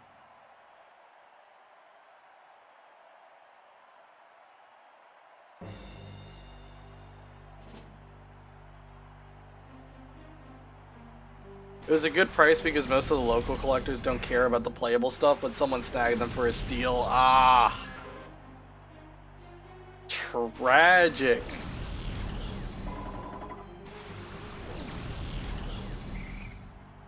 Mudkip, yeah. Phenomenal Pokemon. Go get him, Plusle. There you go. Big damage.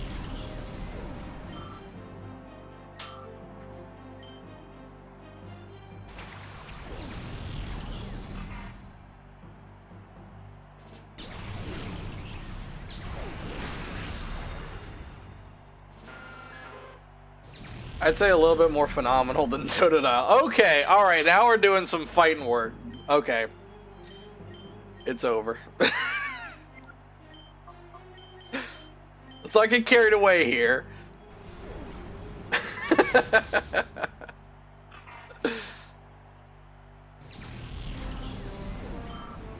I will say, in terms of Nuzlocking, definitely Mudkip is better than Totodile in that regard.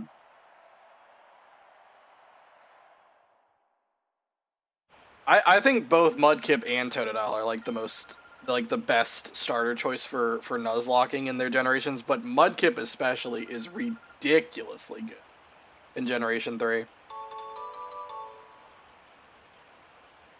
Like, I think, does it have a bad matchup in any? No, because no one has grass types, so literally like nothing can counter you, at least for like the major stuff, except your rival. Hey, look, you won. Yeah, I know. Isn't that crazy? It was close.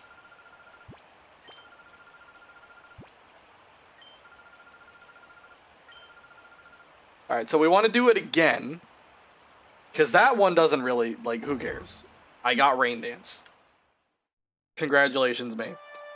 This one, they're still going to be level 40, and they're still going to be absolutely booty cheeks. Does Winona have a Tropius, or am I tripping? She does, but here's a simple answer to that. Teach Swampert Ice Beam. Problem solved. Swampert might be slow, but it is definitely faster than Tropius. Tropius is like base 50.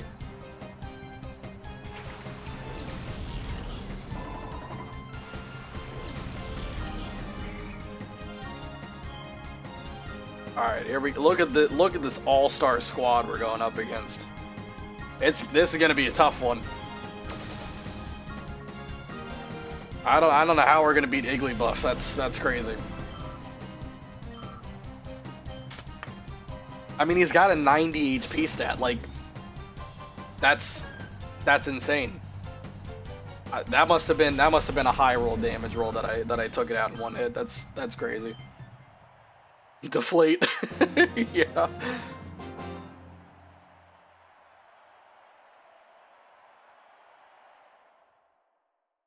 All right, yeah. So pretty much this Colosseum is going to be exactly the same.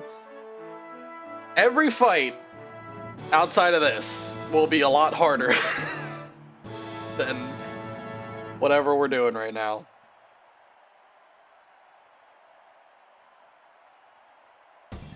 Poor guy just wanted to be a star and you crushed his dreams. Listen, all of these kids needed a reality check. Coming in to the Thunderdome with Pokemon that you probably just caught on like Route 2. Like, I don't think that was a smart choice.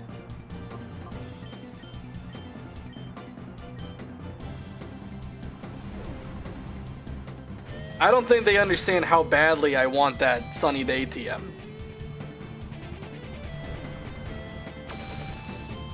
I'm here to win. These people are just here to increase the capacity at the local morgue. Oh, come on, really?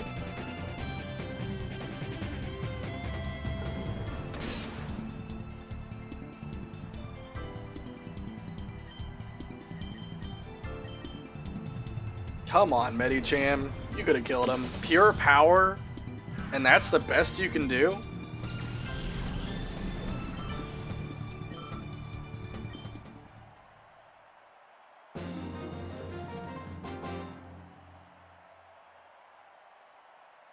Keep winning for me too.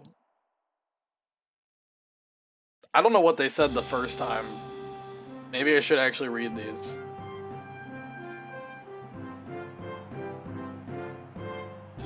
Oh my god, someone get their grandma.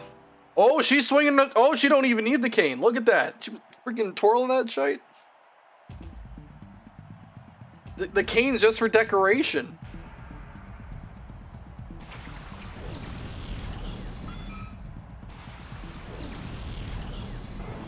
Snubble and Horsey. Okay. I kind of blanked out there for a second. I didn't even see what came in at first.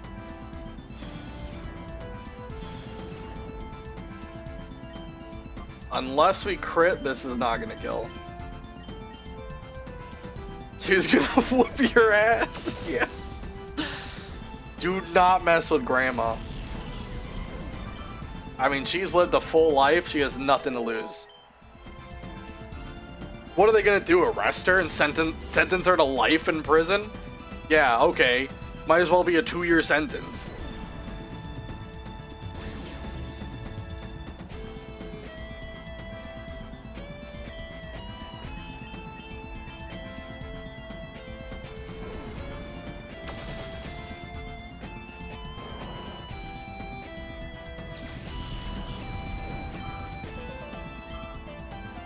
Hey, she may have many healthy years ahead of her. I mean, honestly, I'll tell you this, she ain't got no bone problem whatsoever. I mean, the fact she's able to swirl around a cane like that, like she's like a 20-year-old cheerleader. God dang, I hope everyone's like that when they get old. That's crazy. Like, here I am, mid-20s, and I'm already freaking feeling back pain every week so often when I like get up in the morning. For all we know, Ori might have free healthcare. I mean, if it's where is the like isn't each region in Pokemon supposed to be based on like an actual like country? Where is Ori supposed to be in relation to like the world map? Because if it's like anywhere in like, you know, anywhere in Asia or Europe, then probably, yeah, they would have free healthcare. Okay, this love disc, it knows Surf. So be careful. That could do a lot of damage.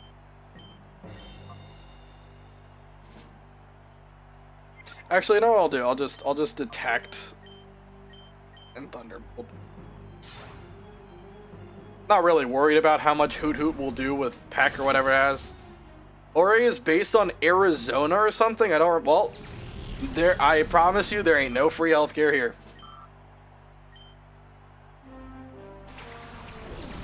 Heaven forbid you have to call an ambulance.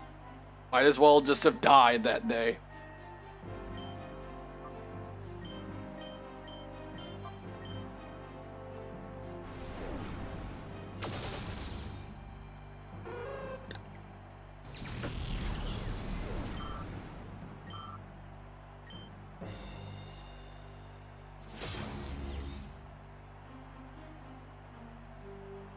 What are your thoughts on Trico? Is Trico a good lad? Obviously, he's not as good as Mudkip.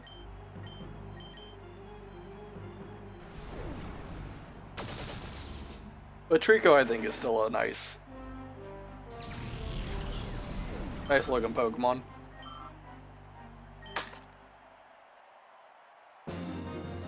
I especially like Sceptile. Sceptile looks like, you know, especially like Mega Sceptile. It looks like he's dragging like a Christmas tree back.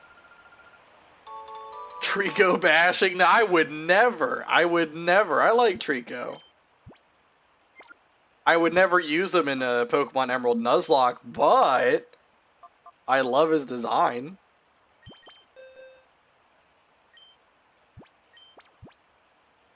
Alright, let's go. Oh wait, I don't have Espeon on my team. All right, so officially, we got Sunny Day. I don't think I need to get Flygon to 48. All Hoenn starters are cool. A very good opinion. I don't think I need to get Flygon to 48. It's just not gonna have a big enough role. It doesn't know Earthquake, so you know we won't get Earthquake until we get to until we beat Ein. So I think what we're just gonna do is we're just gonna fight Ein now. I don't want to tell you how long did it take. An hour 50 minutes, and we're gonna fight Ein. But we're gonna make some good progress here, because we're gonna beat Ein, and then we're gonna go to Realgam Tower, we're gonna get 2 more Shadow Pokemon encounters, and then at the very least I'm gonna fight 2 of the people before we stop streaming. So what we're gonna do, we're gonna bring Ampharos, the one Earthquake to rule them all. Yeah, I mean, you only get one TM of it. Because, of course, you only need one Earthquake TM in a game where half the enemy Pokemon... I know. Like, I looked ahead. Dakim has a full team of Pokemon that know Earthquake. The only Pokemon that doesn't know Earthquake on his team is either Shadow Entei or Houndoom, depending on if you caught Shadow Entei or not. That's the only one that doesn't have Earthquake. Everyone else has Earthquake. Anyway, we're going to take you off for Alligator. And then Espeon, you're going to be brought on over Plusle. And where is... Wait, is Quagsire already on the team? Oh, Quagsire's on the team.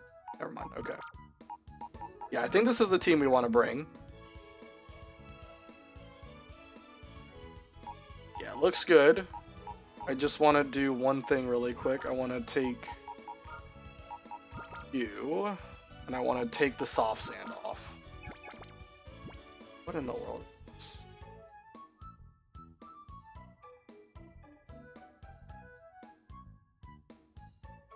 The only explanation I can think of is that everyone else's teams are hella inbred. You're fine. I had to permit the term inbred. I don't know why that is not allowed, but here we are. All right, so I'm gonna take soft sand off of maybe Ori's based on Alabama. Oh dear. All right, I got soft sand off of Piloswine. I just wanted to take that off because I want to put that on Flygon.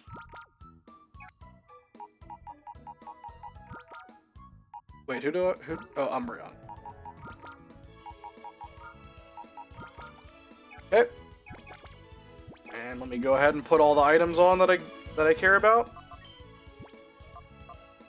Also need to teach you Sunny Day, Espeon. I don't expect Sunny Day to be used like a single time against Ein, but it will be used later on. There's really no reason to have two Psychic moves. I would pretty much never click Psybeam over Psychic. We don't need Twisted Spoon right now. Soft Sand we want on... Ooh. And then what does everyone else have? Black Glasses, Mystic Water, and Oranberry. I'll put Lumberry on Ampharos. I don't see a way that Ampharos would see the field during this fight. But if it did see the field, Lumberry would probably be the better call. Alright, let's go ahead and fight Ein also. Oh jeez.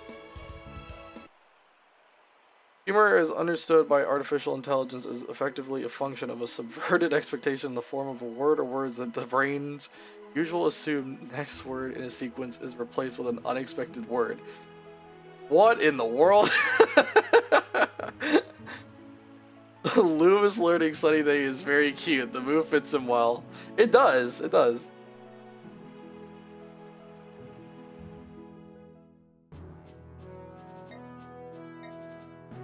Alright, let's go to Shadow Pokemon Lab. I might not be reading chat as much once we're in the fight because I want to focus everything on, you know, not making a mistake. But until then, we're just going to listen to sirens. Doctor making my tired brain explode, yeah. Oh, I am tired too. I said it earlier in the stream, but like, yeah, I'm definitely tired, but I wanted to stream today because like this is like one of the only days that I really can get on and do it. And it's probably not going to be until like God, I don't know why my voice is like giving out.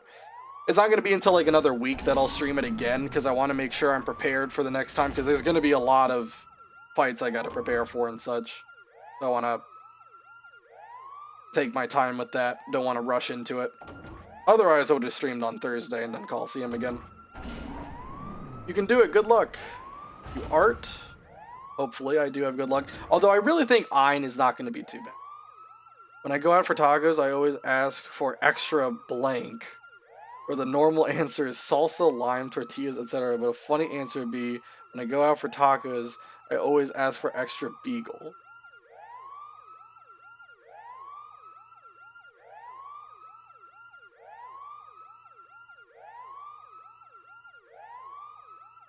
Am I dumb? am I dumb? Did I not get it? I always go out for extra beagle. Am I dumb? And that is why AI has so much trouble with authentic jokes. Is that an AI joke? Is that what like ChatGPT gave you? Oh, Quagsire is not 48. Hold on. Hold on. This is unacceptable. Unacceptable. Hold on, hold on, hold on. Let me also make sure the moves are right. Everyone has the correct moveset.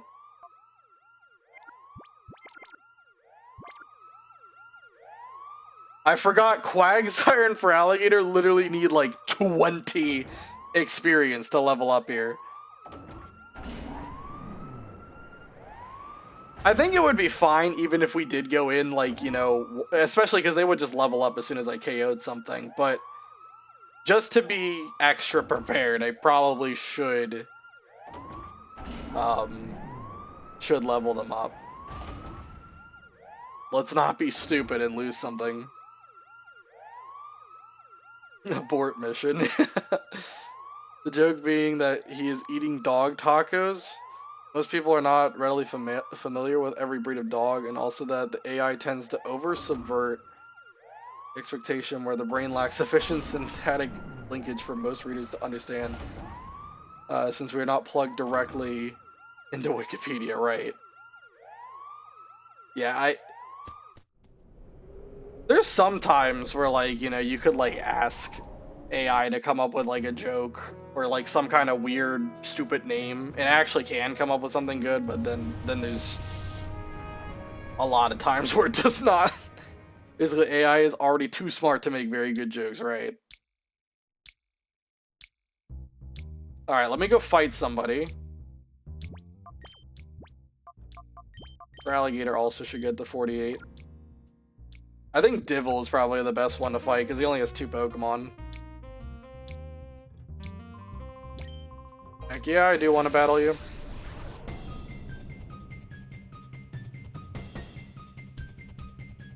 Stupid jokes are where it's at, absolutely. I see you, Psyduck. Like how hyper-intelligent alien humor wouldn't exactly be very well appreciated by average humans. It would definitely depend on if aliens would be able to actually communicate, like, in English. Or not English, but like in like human language.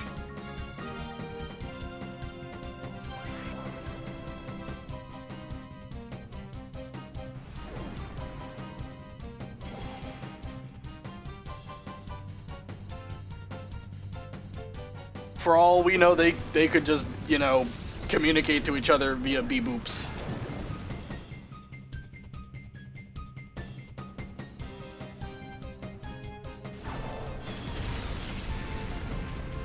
Oh, Cedra, why do you do this to me? We could have been such friends. We could have just easily, you know, took both of you out. Boop boop bebop. It's like the freaking episode of SpongeBob. But I thought Mr. Krabs was a robot.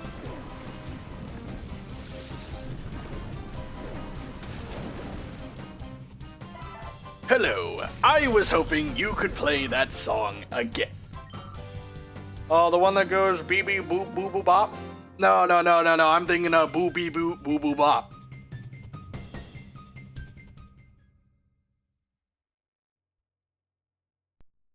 Insert be the slowest animation on Earth again. Although, honestly, it's not, oh wait, I don't want Flygon in the lead, get out of here. It's not as bad as, like, like using Earthquake, and then everyone on the field has like, you know, is like a flying type or levitating, and then it misses everybody, but you still have to watch individually everybody not be attacked by it. It's the slowest animation for an attack that doesn't even land. Alright, let me go heal up, because I did take a little bit of damage, not a lot. I think I got my doctorate.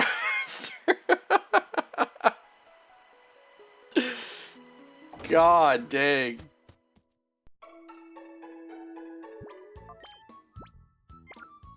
Alright, let's heal up. Save it again. And we're going back. We're fighting Ein this time. For real this time. We're gonna fight Ein. And we're gonna beat him. Or I'm gonna be really sad. But I really think I've got Ein's AI down pat. Sorry, I had a long day, still stuck doing more work, and now I gotta Spitfire to get rid of my heartburn. Oh, dang. Hey, it's fine. Perfectly fine. I had kind of a long day too, like I just didn't sleep well. So I just got off to a... I went to the wrong place. I'm just so used to going to Pirate Town. Like, I got off to a bad start, and then, yeah, it wasn't great from there. So I'm kind of tired right now, but I'm still pushing through. And no, I can't just take more Tums. I'm already maxed out for the day. Ugh. That's the worst. When you've taken all the medication that can help you out, and it still isn't enough. I hope you feel better.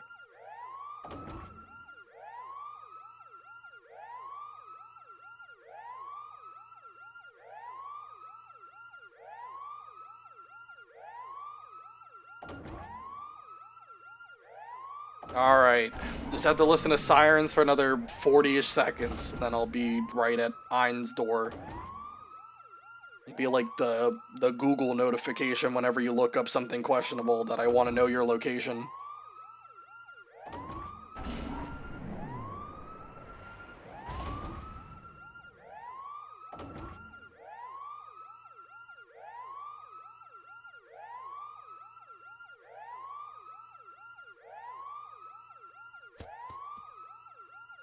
Alright, so just double checking.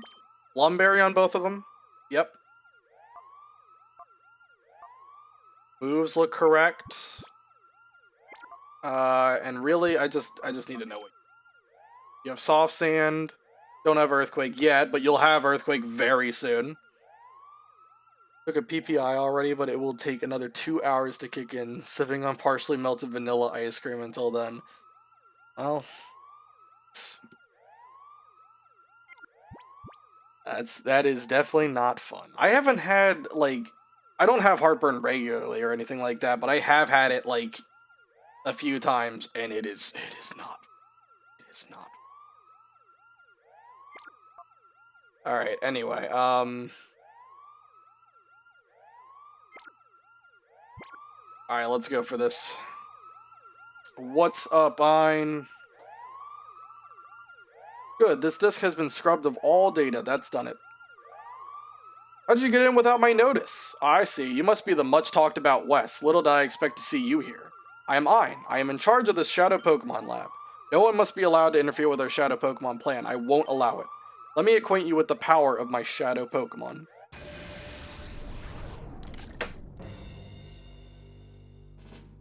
Go ahead. Golbat Lantern. Should be pretty easy. Really, I don't think it mattered what he led with, but I definitely think that anything involving Lantern as a lead is probably the best. What we're going to do is we're going to use Protect. Golbat should click Confuse Ray on Espeon, but obviously with Protect, that's not going to go through. And then we're going to go Earthquake. And Lantern is just going to use Rain Dance. They're hard programmed to always go Rain Dance. Confuse Ray, yep.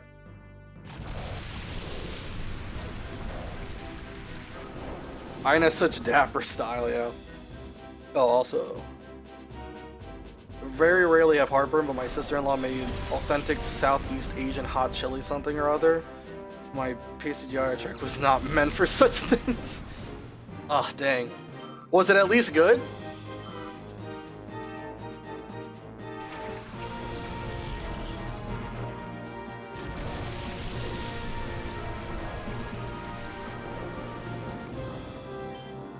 Alright, here we're gonna go Psychic on Huntail. And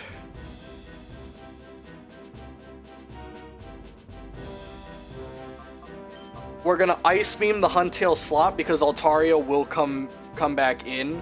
Or not come back in. It'll come in next. And we'll just get a double KO for free. Golbat will Confuse Ray Espeon, but with Lumberry, that's gonna get cured immediately.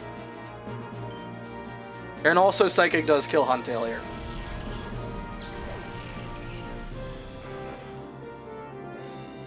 Definitely felt better going down than coming up. Going down, coming up, and going back down again. Ugh. That is pain. Yeah, there's Confuse Ray. Lumberry will activate.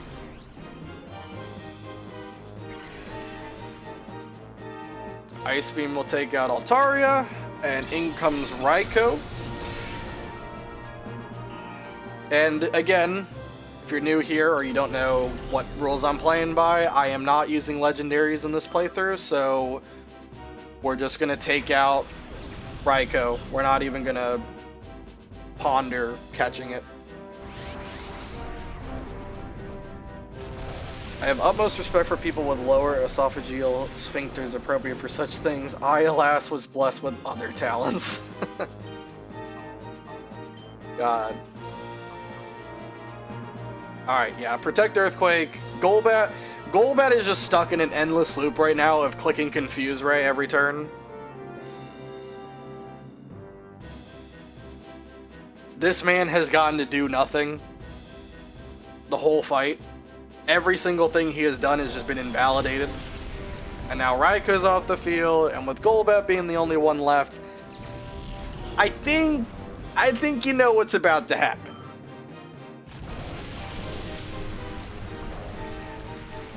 I think you might have an idea.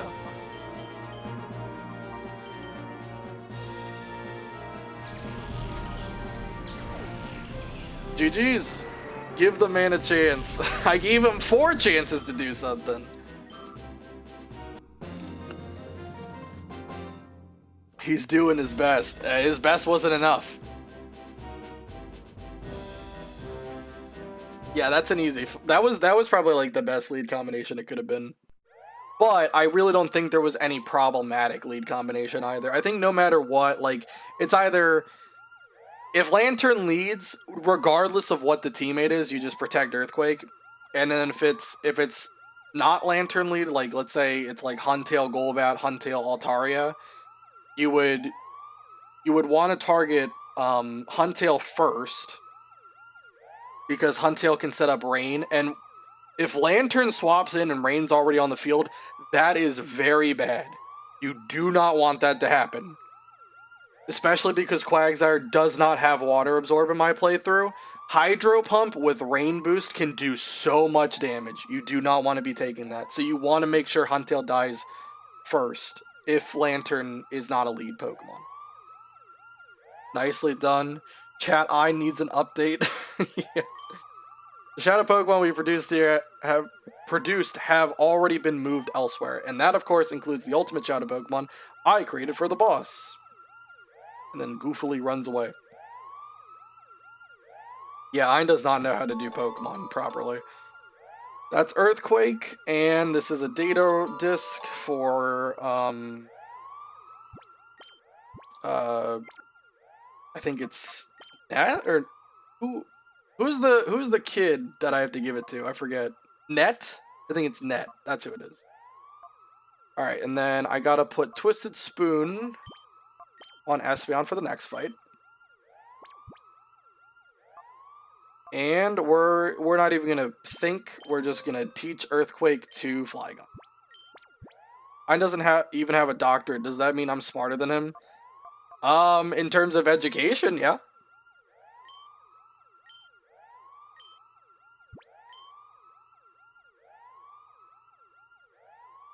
Yeah, I'm getting rid of Dragon Breath. Like, Dragon Breath obviously is stab,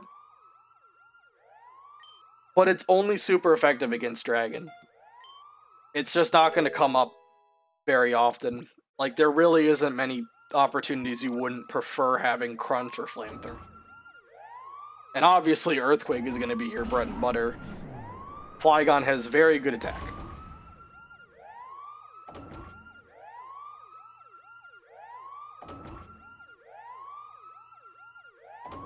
Alright, very good.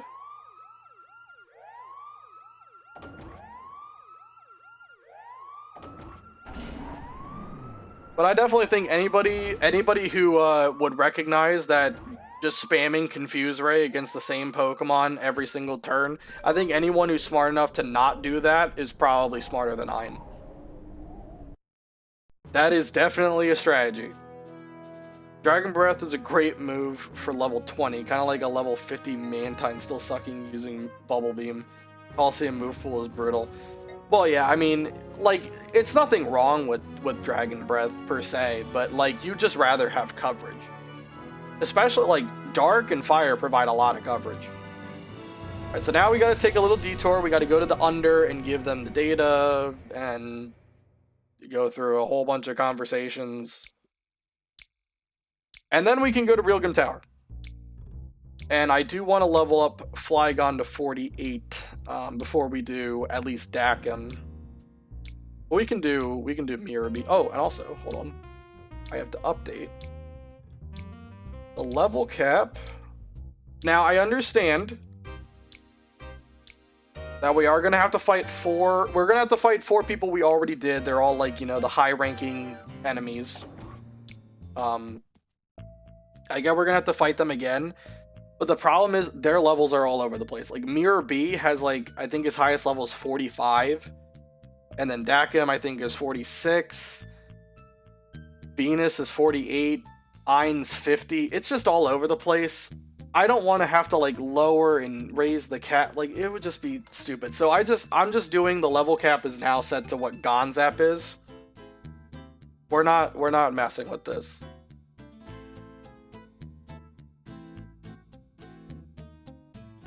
Trying to avoid the trainer. The end is getting closer, yep. I mean, this is the last dungeon of the game. Adult criminal en route to rundown underground slums to chat with well-intentioned orphan child and children and trying to convince them to help you out. What a great look, yeah.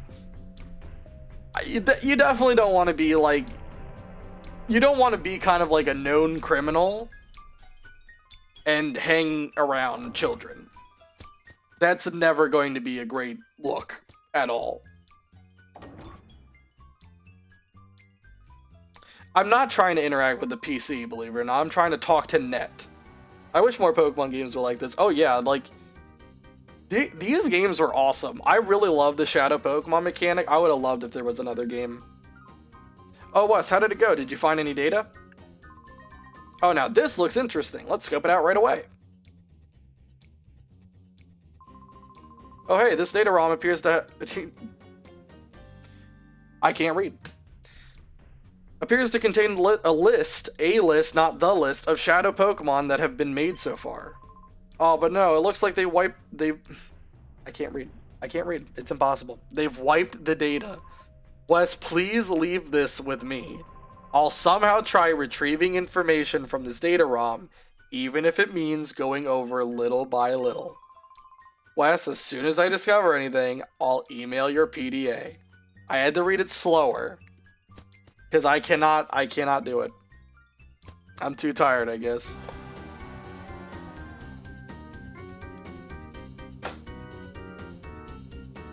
Absolute travesty. Also, while I'm here, just to save me time from having to come back here later on, I'm gonna buy some Protect TMs, because we'll end up using point. Just buy like 3. That should carry me to the end of the game, I would imagine.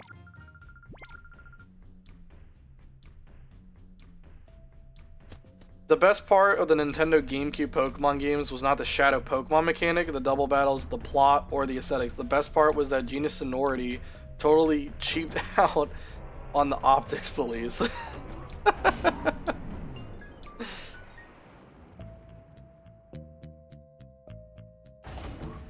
Was Gene? No, wait, no. Chunsoft's the one that made Mystery Dungeon.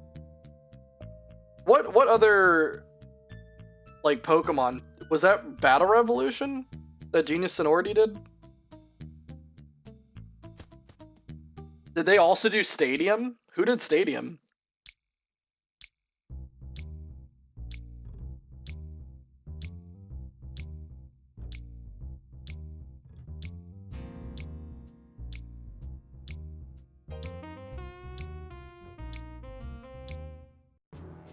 Don't remember. Yeah, I never played Stadium, actually. Never did. I never had a an N64, unfortunately. Remember that scene where Dakim just outright one-punch knockouts Vander right in front of you, no battle, no nothing? That is hilarious. Gorilla Man just freaking blasting that dude. I never had Stadium games growing up, yet, neither did I. Although I've heard they are some of the hardest Pokemon games to do if you use rental Pokemon. This old man, by the way, is actually a grunt. Wait, did they fully heal me? Or did I just not take any damage? I just didn't take any damage. Makes sense. Alright, we're gonna do Mirror Beef first. Yes, we need more punching in Pokemon games. Punching people, that is. God. Alright, so now what we're gonna want to do... It's Plusle's time to shine, baby. We're gonna want to take any water type off the team. Well, actually, Mantine, you're allowed. Mantine, you're allowed. You have the special defense of a god, so you're allowed. Everyone else, though, any water type, not, you're banned from the team for now.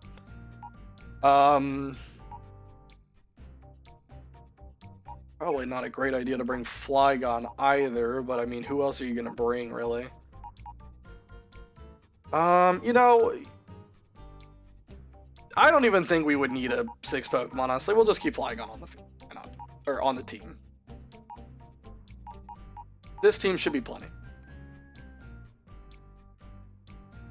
Or Mirror B just casually fleeing in that ridiculous cross between a Naruto run and a 70s disco step. Right next to you, literally tracking with a secret air tag that his servants had hidden his afro. Yeah. It's just funny. Alright, and then I think all we want to do is just have Lumberry on Plusle.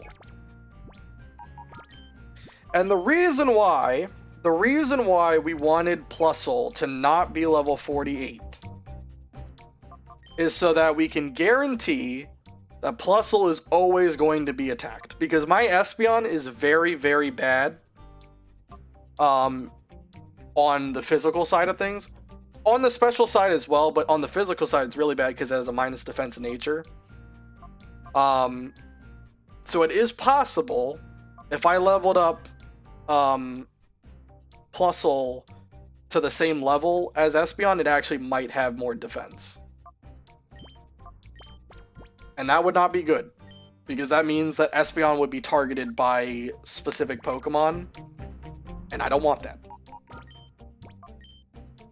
I want Plusle being attacked every turn, because then that way, I know exactly who's getting targeted, and I know exactly what I should do to manipulate the AI the way I want it to, the way I want to manipulate them.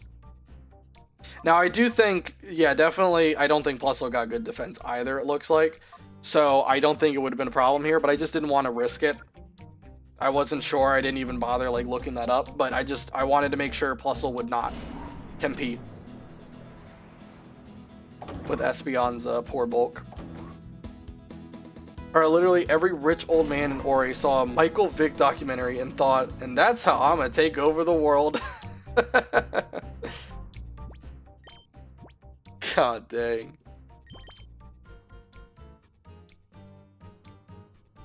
Yeah, Thunderbolt, Encore, Growl, Protect. Psychic, Sunny Day, Protect, yep.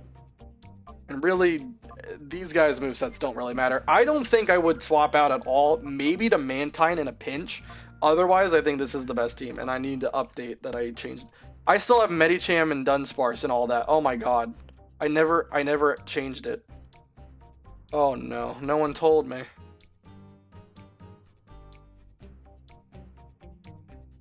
I've been misleading everybody the whole time. They're probably thinking I'm cheating the whole time.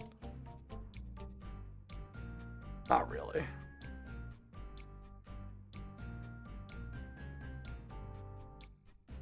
Alright, who else? Who else is missing from here? Espeon? Is Espeon the only one that's missing?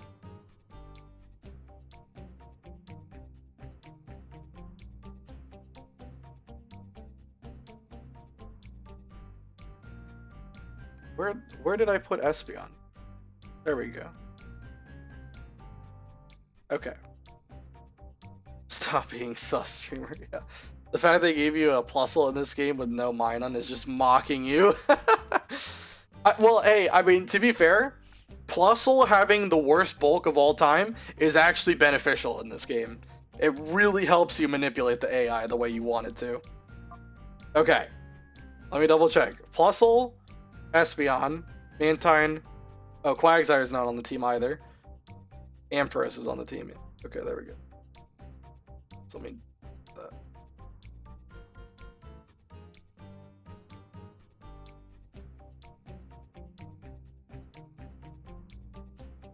Oh, Ampharos, why are you so big? What happened?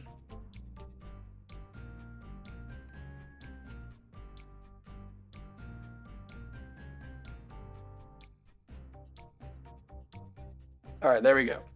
Perfect. I would have loved Minun too, though. Also, those crazy work in speed runs, it's hilarious. Yeah. It's really good. Oh, this was Plusle's time to shine. Alright, I think we're ready for this. I think we're good to go. So, he has two Ludicolo's, one that's 44, one that's 45. The level 44 one is definitely the more dangerous one. Oh, I should have probably read what he said. But you know, we're not about to lose over and over to you. This time I'll win, and I mean it this time. Let the music play. Oh, never mind that. We'll battle right away. This is the biggest crime of all time. Mirror B, the second time you fight him, the music doesn't play. The freaking music doesn't play. We just get the basic boss music. Look at this. The biggest crime. Literally unplayable.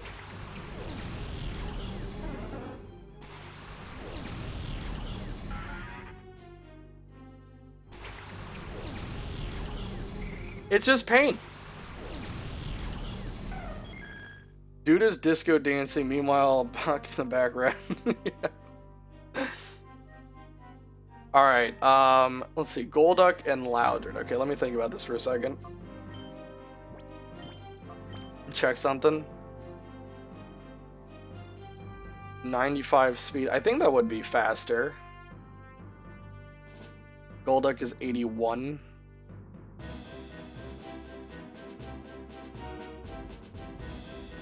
Golduck's 81. Dude is disconnected. Oh, I already read that. My bad. Sorry. I already read that message. Yeah, okay, so Plusle's faster. So we are good to Thunderbolt, Golduck, and Psychic Loudred. Pretty sure Thunderbolt would also kill Loudred too. I'm very confident that's the case, but this works too.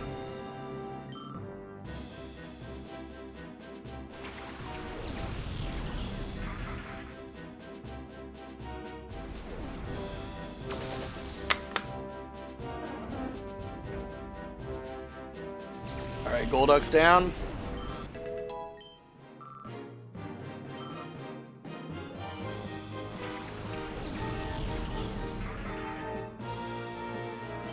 Alright, so definitely we want to go Thunderbolt and Psychic on 44 Ludicolo. That's going to take it out. Psychic is a range to kill here. I'm pretty sure it's like a 59% chance.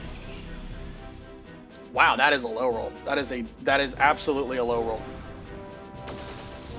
It's like, yeah, I'm pretty sure the range was 59% when I was looking everything up ahead of time.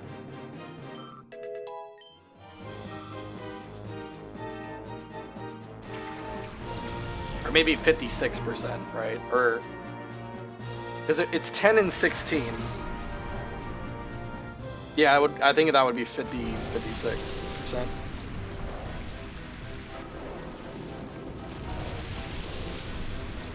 Either way, level 45 Ludicolo is like, it's absolutely trash, and I love it for it. Because the 44 one has Swift Swim, the 45 one has Rain Dish. So Swift Swim would actually be fast enough to outrun even Espeon, which is my fastest Pokemon, bar none.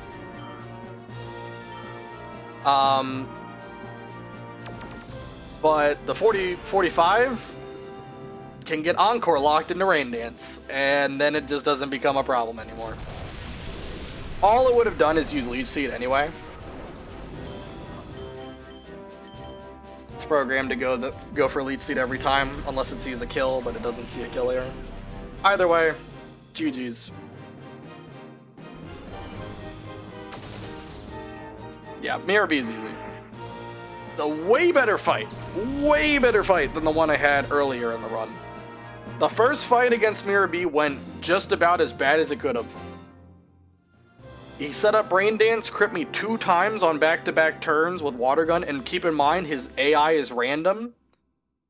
So, completely random that he goes for Water Gun there, completely random of what target he picks, and he just did everything like as if he was smart AI. It was crazy. This just won't do, but I'll admit you've beaten me thoroughly. Okay, since I'm done, I'll give you this. Here. Red ID badge. Think of that as a little gift from our leader NASCAR. Don't leave without it because you'll get nowhere.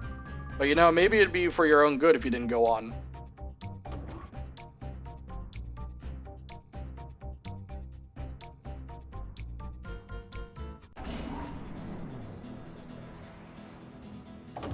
So let me read this.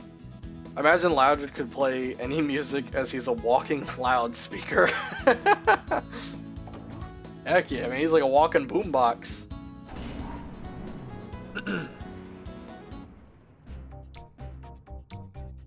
Only in Colosseum can an opposing boss's level 32 Pokemon use Water Gun unironically as the smart AI pig, yeah.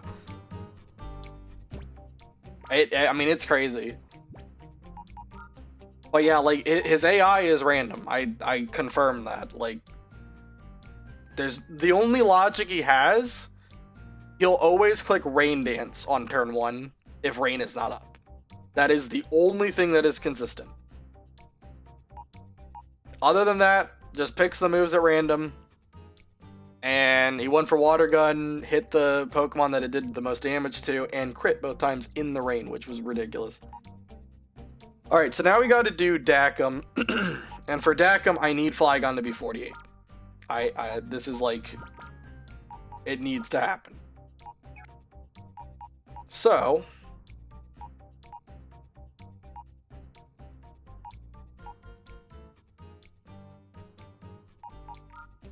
let's go ahead and put Umbreon in the lead with Flygon here. Or actually, I don't know if I want to lead with Flygon. Let's have Plusle be in the lead. Works better.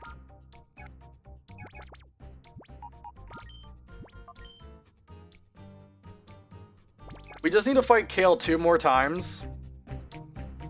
With Flygon having the Macho Brace on. Sorry for the voice crack. With the Macho Brace on. And then that'll max out Flygon's attack.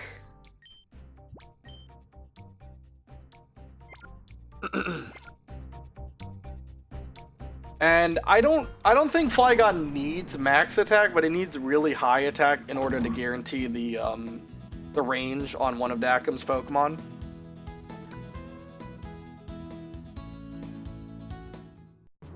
So this is important that we do this. But yeah, this won't take long. I just don't want to lead with Flygon because the Curly gives special attack, and that is not something that Flygon needs.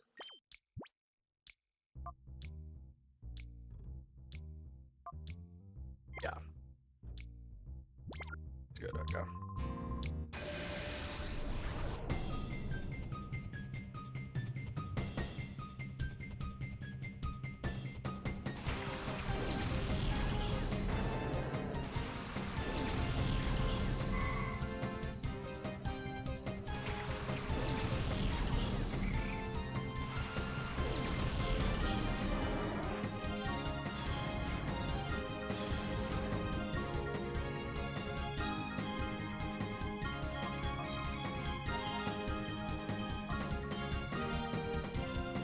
Alright.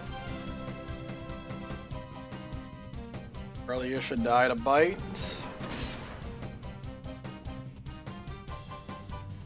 Then we'll go to Flygon to get all the attack effort values. Also swap out a Plusle too, because Plusle's gonna get attacked with strength. And Thunderbolt might kill Granbull, but I don't want to risk that. We'll just get yeah,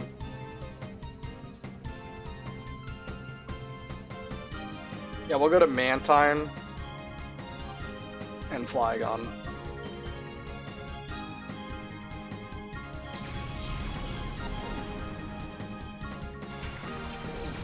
It would be really funny if Nuzleaf went for Dig here. It does have a chance to do that.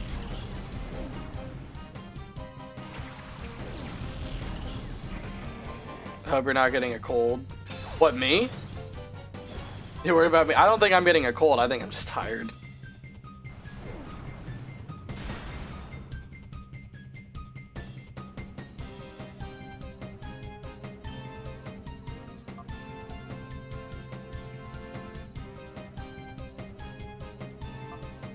Wait, did Nuzleaf dig? No, it didn't. Okay. I think it would attack Flygon here.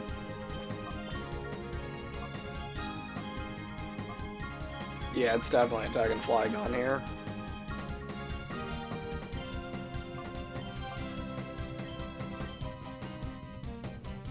And yeah, I'll go Earthquake. Oh. Now, you know what? You know what? Oh, hold on. I'll go Bubble Beam on Granbull, and then I'll Protect. Because I'm pretty sure we're going to get attacked with Strength.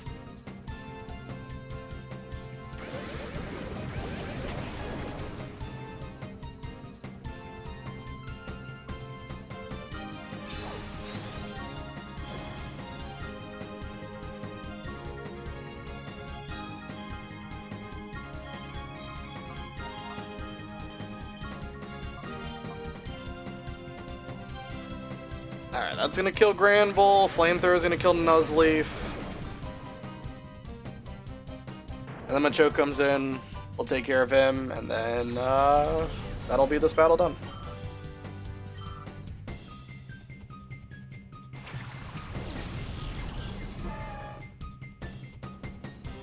It's going Feint Attack?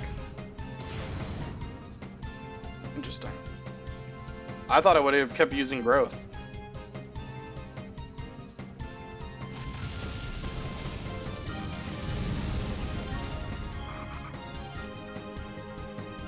Not 100% sure if Flygon outspeeds Machoke. I think it does, but with the Macho Brace, it's hard to tell because your speed is halved. So let's just be safe. If it takes an extra turn, it is what it is. We just have to do this one more time after this to get his attack done, and then we can fight whatever we want.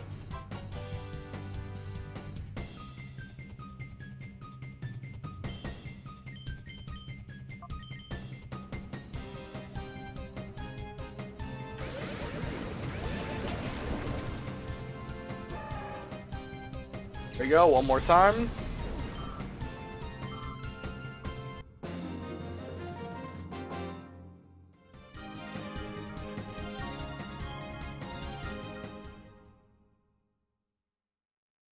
I'll go heal as well. And also save it. I don't know when the last time... I think I saved before Mirror B. I think that was the last time I saved. I think still Phoenix City is the closest Pokemon Center, because Realgam Tower is... Like, you have to ride 2 different elevators, I think, just to get to, the PC there. It's easier to catch bugs when you sleep poorly. Right. Yeah, I mean... I don't know what happened. Like, I didn't get good sleep here. I only usually get ill when I'm very stressed, I think. Yeah. I don't think I'm sick though. I think it's just that I'm tired, yeah.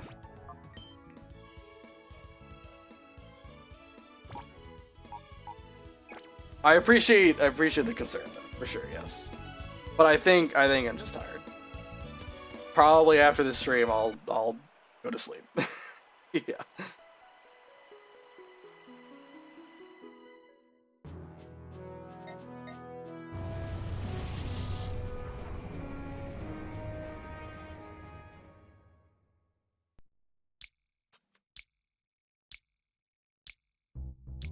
Alright, we gotta fight you one more time. Leave with the same people. Worked last time, it should work again. Then we just have to get Flygon to 48, and we'll be good. And then I think what I'm gonna do is I'm just gonna... How long have we been going? 2.5 hours? Yeah, I think this is...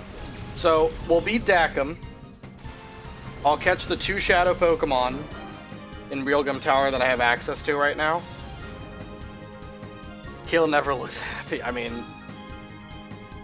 Would you be happy if you just kept getting beat up by the same person, like, every 2 minutes?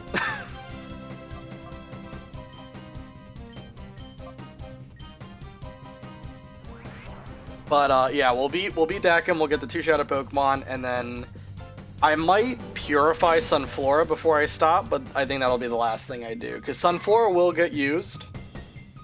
Sunflora will get used. The second Ein fight is actually a little bit tricky, and you want to have Sunflora.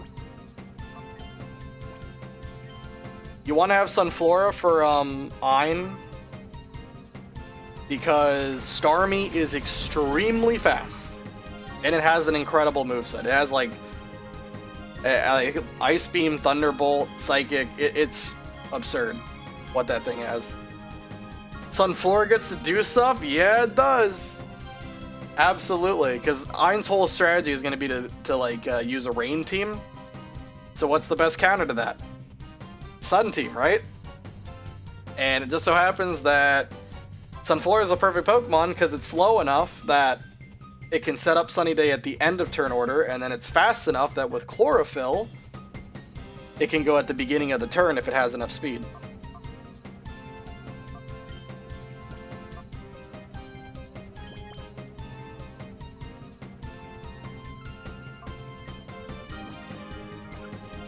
Oh, I need to get Flygon in.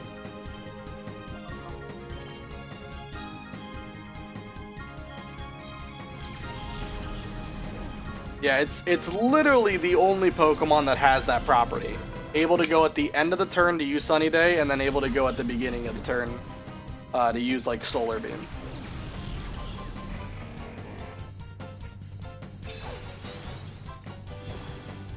The only scary thing with that is there is like Rhyperior on his team,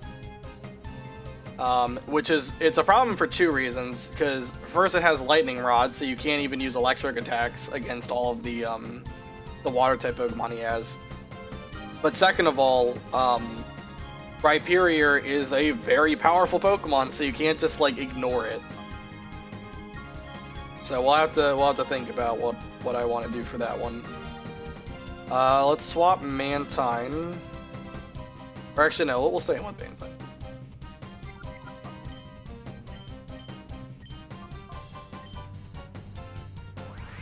Oh yeah, Rhydon. Sorry, not Rhyperior. My bad. I misspoke. I meant Rhydon.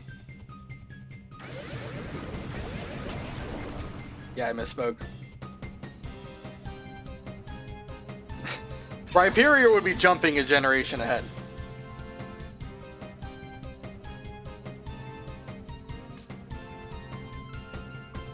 Didn't have Lightning Rod? Yeah, it has Lightning Rod. Which means that Plusle, unfortunately, if you were hoping for Plusle to clutch up and do something extra in the next fight, I got some bad news. I have bad news for Plusle fans.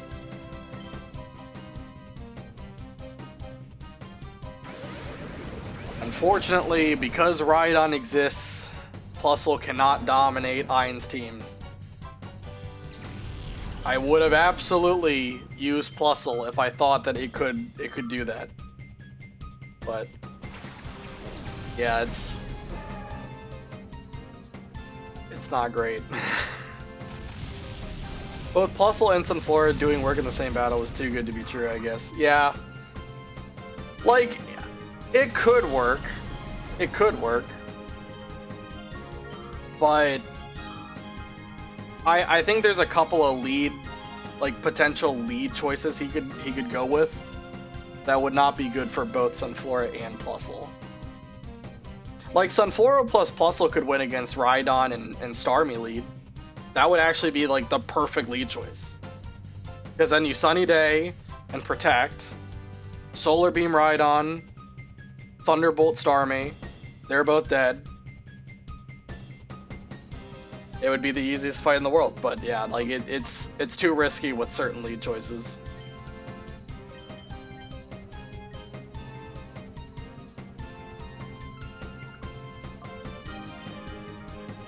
And we're just being careful here.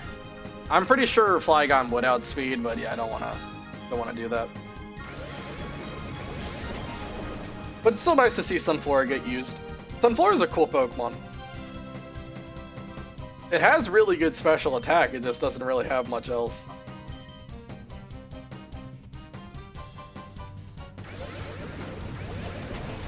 And its move pool also isn't very good.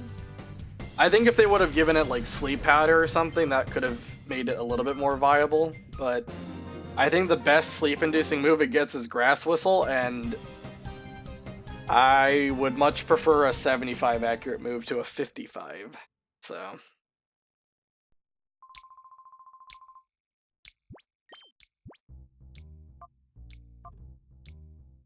So, you are officially done with attack training.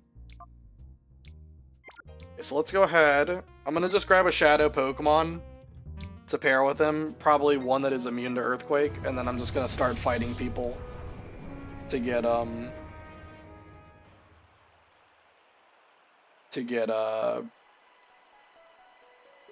to level 48. I have a pretty cool art print of Sunflora on my kitchen wall. Oh yeah, it's a well-designed Pokemon. A little bit basic, but it's still fun. Remember, accuracy in Pokemon for your attacks is 50% for anything between 70 and 95, and 0% for sheer cold. Oh yeah, trust me. Like, I'm not saying that like Sleep Powder is like the most reliable move in the game or anything like that, but it's way more reliable than Grass Whistle. And if you needed to risk a run on a 75% chance versus a 55% chance, that's a pretty substantial difference, right? So I could do Gligar. Yeah, Gligar would make sense. Let's have Gligar on the team for now.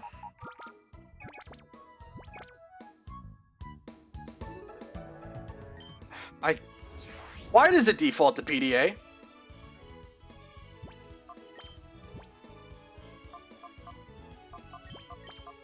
Put Gligar on the lead.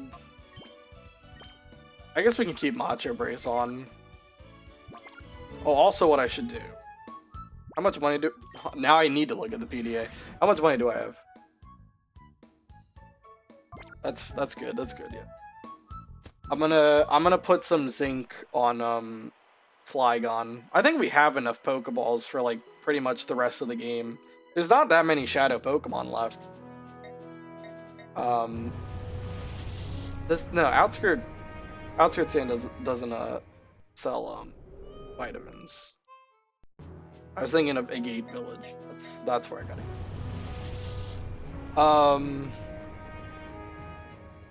But yeah, I don't know how many Shadow Pokemon are left. I know there's still Sunflora, Delibird, Skarmory, and Heracross. I don't know. There's probably other ones. I just don't remember them. Like, all the ones that are going to appear in Real Game Colosseum, I'm not counting those because literally the only way I could use those Pokemon is if I went into the Colosseum without 6 Pokemon in my party. And that's not going to happen. These Pokemon eat more vitamins than me. Sad, but true.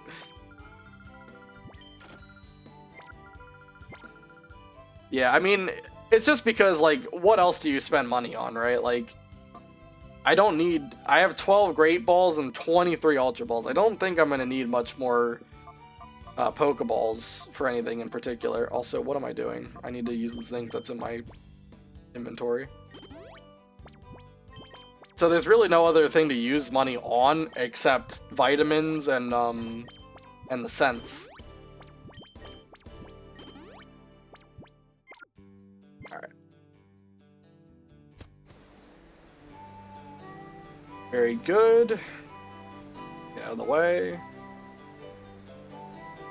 Alright, we're gonna go and fight, I think Roller Boy Lawn's probably the best one, because that one gives HP and special defense. He also gives special attack, which I don't like, but it'll just make things go faster if I just those effort values. No catching Absol or Miltank, that nah. I mean, like, here's the thing, even if you caught them, the only move they would have is Shadow Rush. Right? Like, it's not gonna really be that helpful, you know? Wait, is it Rollerboy Lawn I want to fight? Yeah, it's Lawn, yeah. He has Jigglypuff, Marill, Swablu, and Numel. Pretty sure.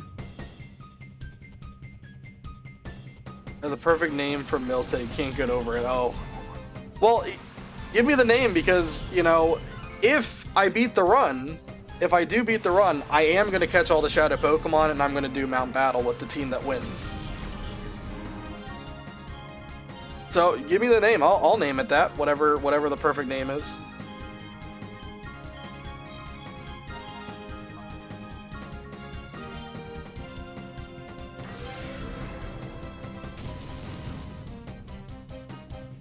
Now, Flygon has to be faster than Marill and, what's his name? Numel. Hatsune Milku. Or, is that, yeah, that's Milku, yeah, okay, yeah. I thought, for a second it looked like M-I-I-K, okay, anyway. It won't fit in this game. Is it 12 letters or 10? It's 10, right? Dang. Yeah, you're right. Man, that is tragic. It was funny though, yeah. It was very funny. Thank you for sharing the greatest name. I could still call it Milku, and we'll know what it means. We'll know what it means.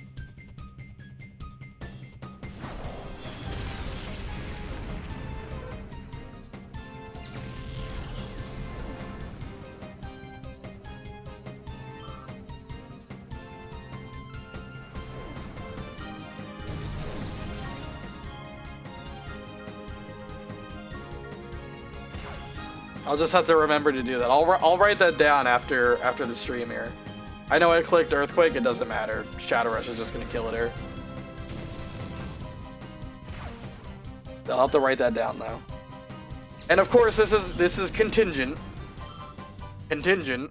on me actually winning the run, which is a big ask. Cause we all know, listen, like Ein, Venus, Dakim, Mirror B, Gonzap, who cares? Irrelevant. We will more than likely get past all of those guys. Unless something absolutely absurd happens. The real run killer is gonna be the godforsaken fight. That is Nascore immediately followed by Evice. It will happen. I hope so. I will say this run's looking really good. Like, I think the only couple of bad things that happened was I didn't get water absorb on Quagsire, which really has proven to be almost irrelevant. Like, I mean, every fight so far really hasn't needed water absorb on Quagsire. I got bad IVs on Flygon and Meditite, and also Furret, but Furret really was only for like the early game. Everything else got good IVs or good nature, right? Like, it's hard to complain about what most of the Pokemon I've gotten in this run have been. It's been pretty lucky.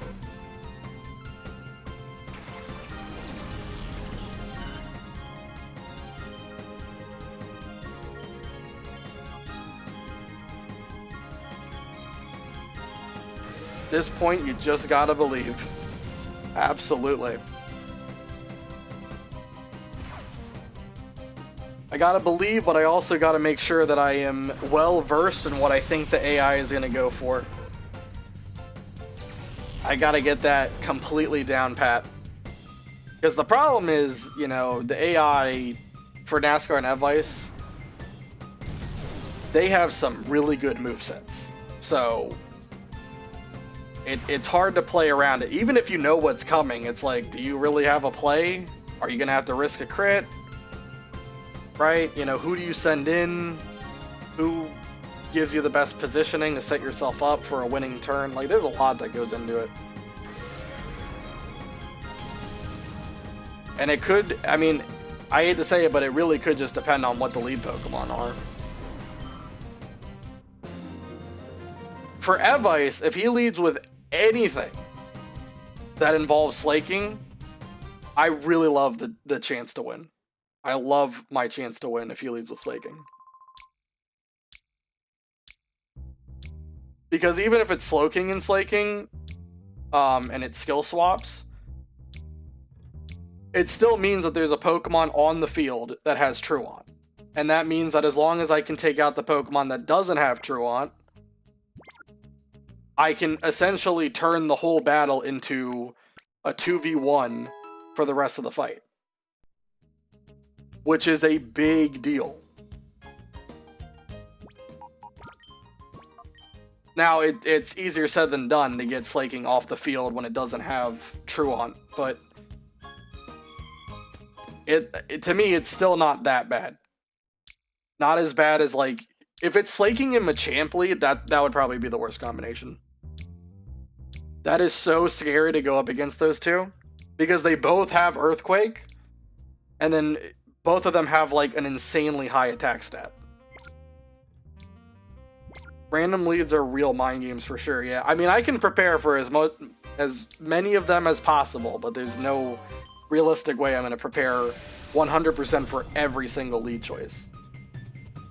There's going to be some that are going to require some gymnastics, maybe some ad-libbing, and honestly, maybe luck to get through. But he has a 40% chance to lead with slaking.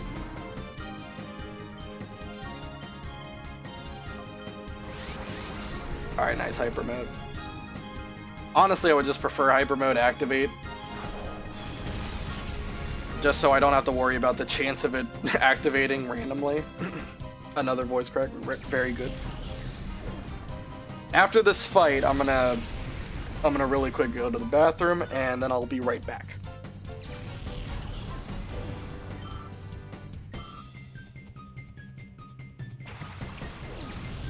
Hopefully Gligar just crit Swablu. If it does, then that'll just win me the fight right then and there.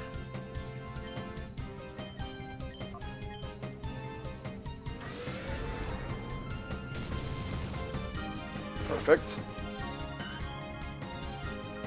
All right.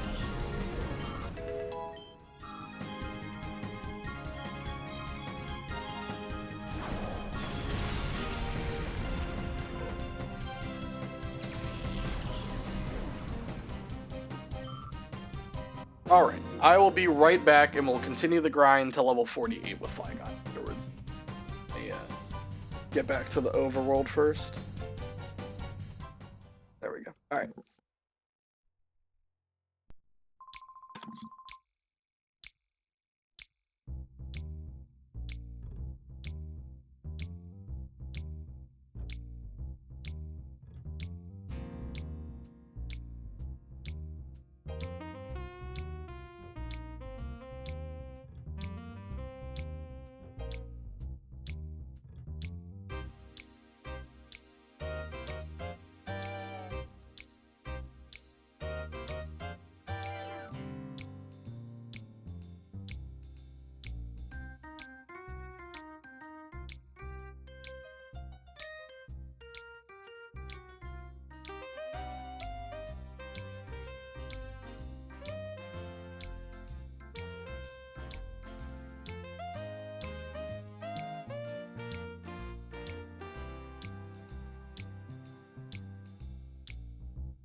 Alright.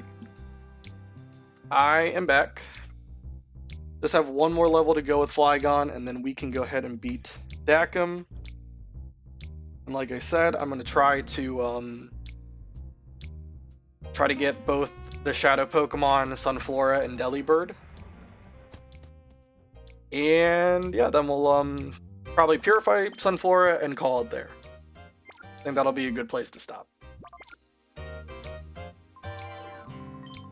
Because we have officially gone to the 3-hour mark.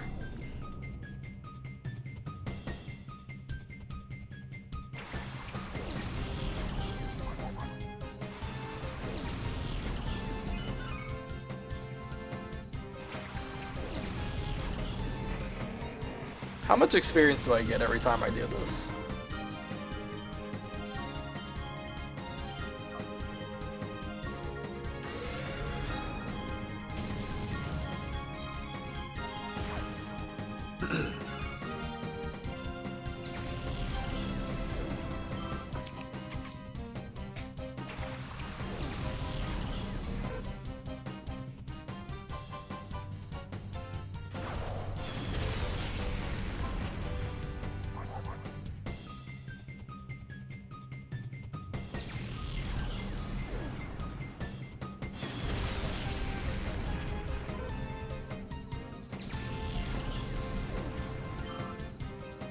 It doesn't look like I get a ton.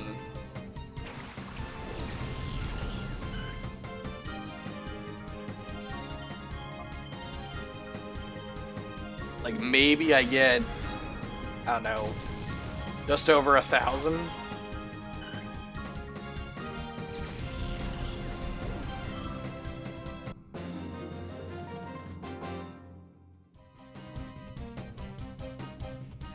So let me see what Flygon needs to level up. See how many times I gotta do this fight again.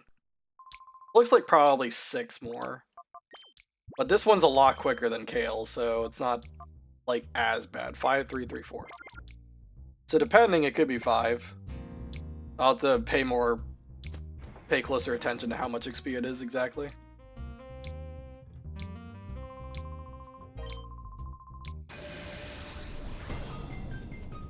It's either 5 or 6 times though, and then after that we will go fight Dakim.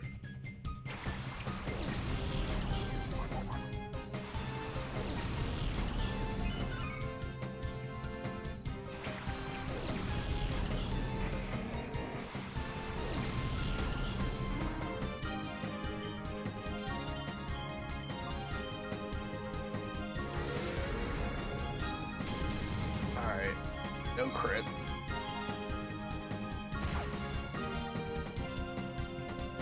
I think Meryl was like 310. Someone gave 310.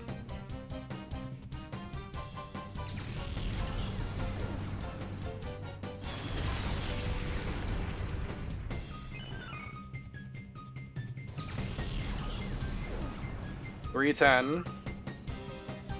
210, so that's 520.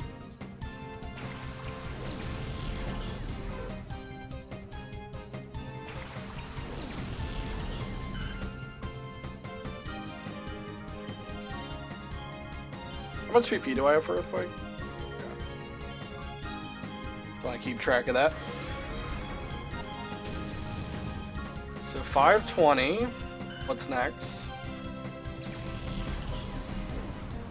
268, so that's 788.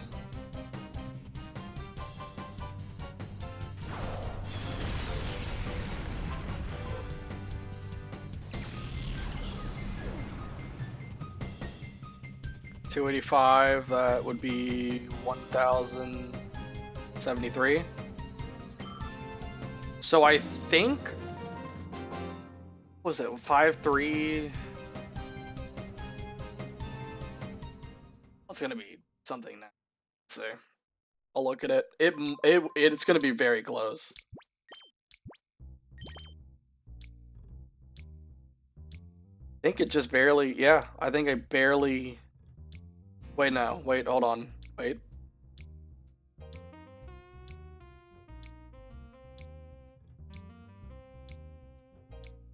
No, I think, yeah, I think I just barely get that much, yeah, I'm pretty sure. Because it's 1,073 is what I said, right? Yeah, pretty sure that would, the math would math there. I would just barely level up after 4 more fights.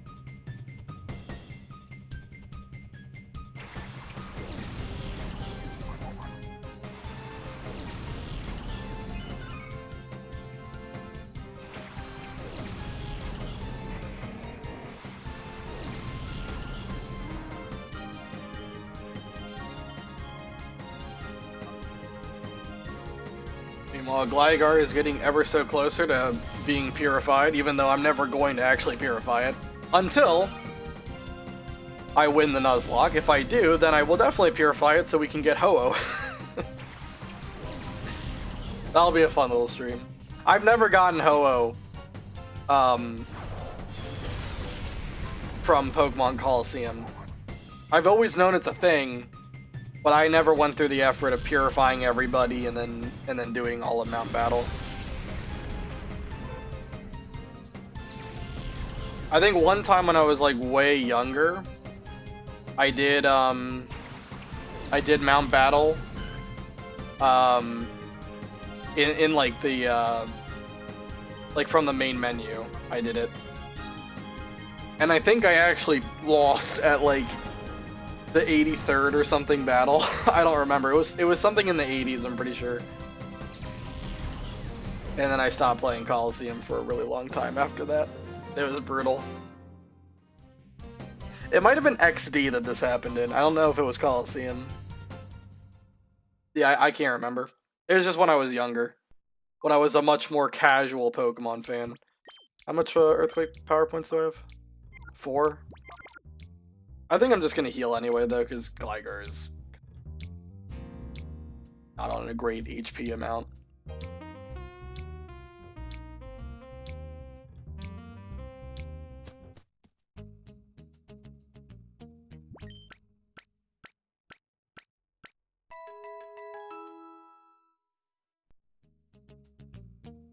Second. Now let me save too. Was it XD that had the possibility to plug in another controller in battle with your friend? I would have to check. Probably. But I don't think I ever did it. The only like Pokemon game I remember like battling people on like made for home consoles. The only one was Battle Revolution. So maybe.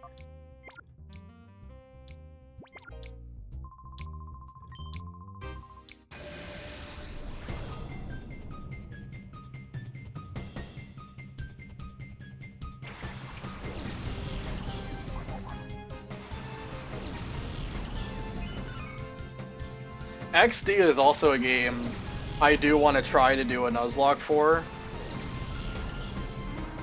But I'm still debating. I'm still debating.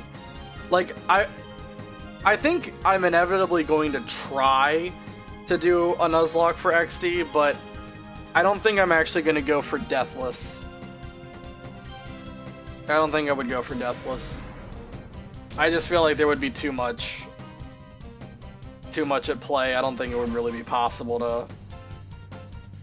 Well, I'm not going to say it's not possible to do it. It's definitely possible to do it, but it just would be a lot. I don't know if I want to have that level of a commitment to figuring it out. It's either Colosseum or XD. I was so hyped you could do that with rental teams, and none of my friends wanted to battle me. It sucked. Deathless would be crazy. The shadow moves are brutal. Yes. That's why I really don't want to do it, because it's like, if you thought the random leads were bad in this game, like, it's on a whole nother level in XD, because everything is a shadow Pokemon.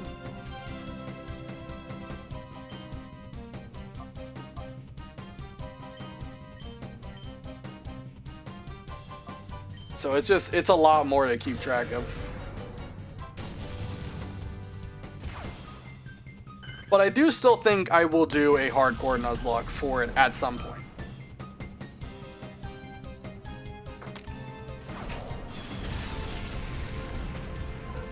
And maybe if I have enough fun with it, like the planning is actually like, I don't know, enjoyable or whatever, maybe we'll go for Deathless later down the road. But for now, I'm not really focused on that. The last enemy teams have so many shadow Pokemon. I remember the struggle to catch them. Yeah. And that's another thing. If they're random leads, the problem is going to be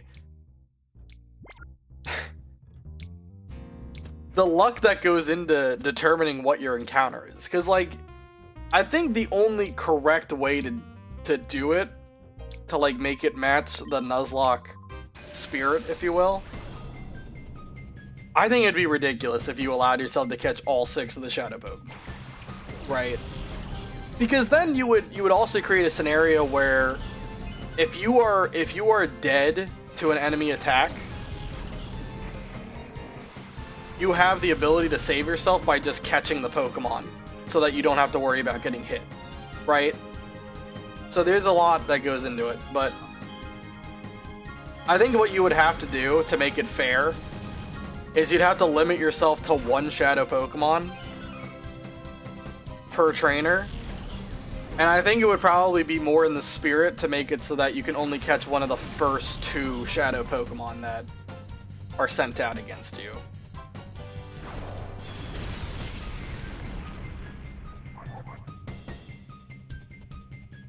So it would just be a lot though.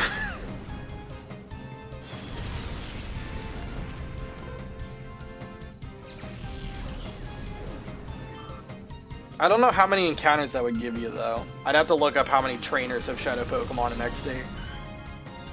Because I know in XD, I think there's like 80 shadow Pokemon. but a lot of them are like on the same person's team.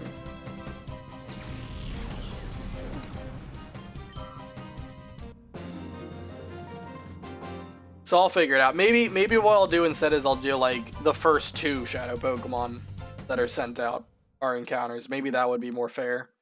That way you don't have to pick between one or the other. Alright, this should be the last one. And then we will go fight Decken.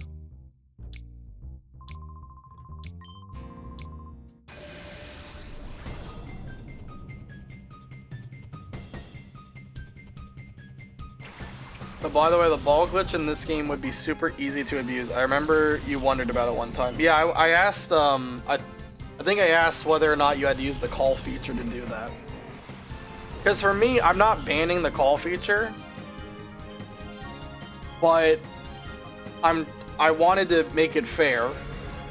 Because otherwise, you basically, like, if you ever get put to sleep, are glitches allowed in the run? You don't need to. It depends. It depends. Walk me through what you need to do. Yeah, but the call feature, I wanted not to use that for like anything else other than just, you know, snapping Pokemon out of hyper mode. I thought that's what you needed for the ball glitch.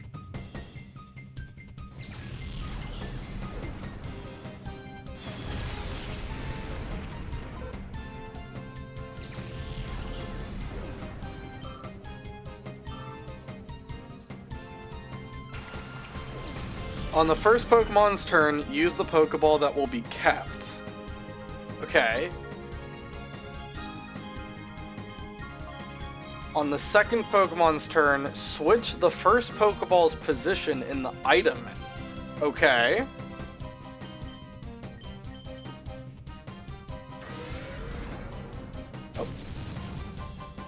While it will look like the first Pokeball is being used, no Pokeballs will disappear from the inventory at all, and the game will still treat the situation as if the player had thrown a Master Ball, or whichever kind was selected at the opponent. Wait, you can get a Master Ball in Colosseum? Wait a minute. That's news to me. I didn't even know we could get a Master Ball. When do you get that? Is that for beating Evice? Or is that before?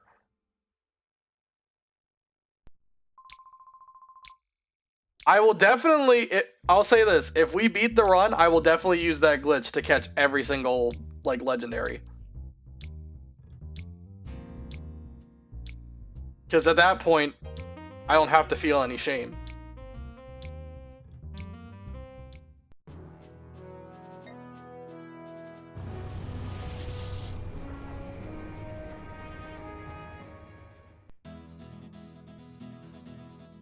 Egon gives it to you if you hook up with him after getting to Realgum Tower Colosseum fights. So, that's the story. Realgum Tower, right? Or is it going to be like some post-game thing? Right after you beat WhatsApp, you need to speak to the old bitch. I love this information I'm getting in the comments. This is phenomenal. You need to speak to the old bitch. You need to beat WhatsApp. This is great information. Thank you. So basically, it's after, like, it's post game that you would have to do this.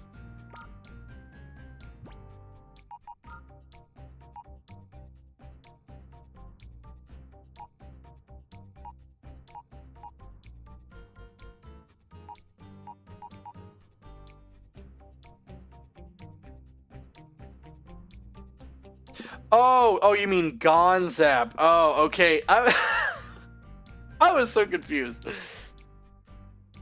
Okay. WhatsApp has Skarmory. So, I can get it before... I can get it before Realgum Colosseum. But it's basically the end of the game. This is brain rot advice, take it or leave it. Yeah, I mean... The funny, like, wouldn't it be hilarious? Because, technically, right? The rules have been established.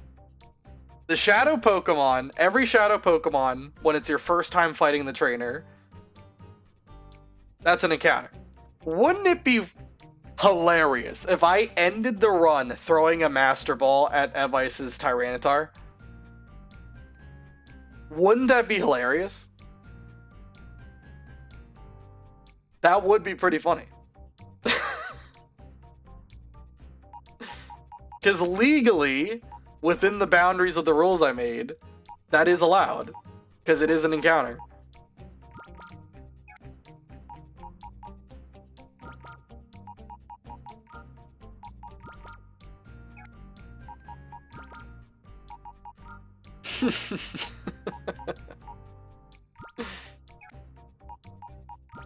I don't think I would do that, though.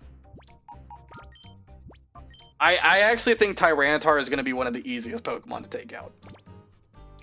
It's quad weak to fighting, and Sandstorm doesn't have the additional property like it does in Gen 5 onward, where it, you know, increases your special defense. And yes, I did double save. Don't shame me for that. So I need to put soft sand on you.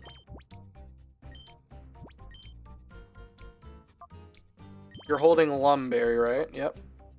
Black glasses, Mystic Water. Yep, that's no safe shaming in this chat. Not at all. I know. It's like a bad habit. It's like when you're mashing A to get through the dialogue in like the Pokemon Center, and then you accidentally talk to Nurse Joy again, and then you kind of just want to die because you have to sit through another 15 seconds of yap. Okay, maybe not 15 seconds, but it's still however many seconds of yap. And I'm going to save it again, because now I just reordered my team and everything, so I want to make sure that if something happens, I don't, you know, if the game crashes, I don't want to, like, you know, forget who's in my lead slot, and then everything goes to shite. I think... Talking to Nurse Joy twice, I need to develop a passive Deathless. Yeah. It's just the feeling, you know?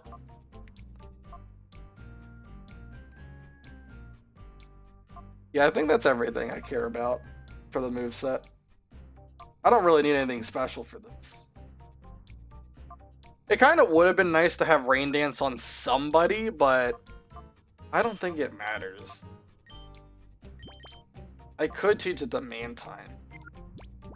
I'm not going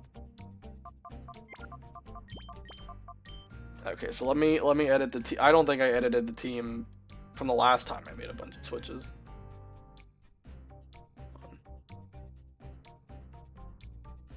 And so Espeon and Plusle are not. For Alligator. Get for Alligator. My boy. Why did that not do it? Gotta move him.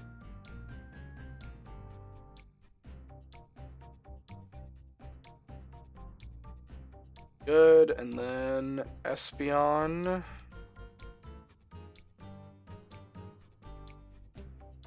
Espeon with Quagsire.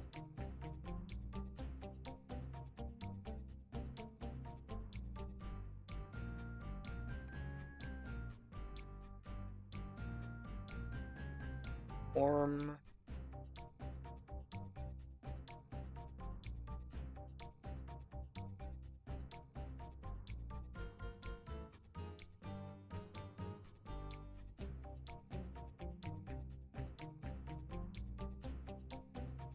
Looks good.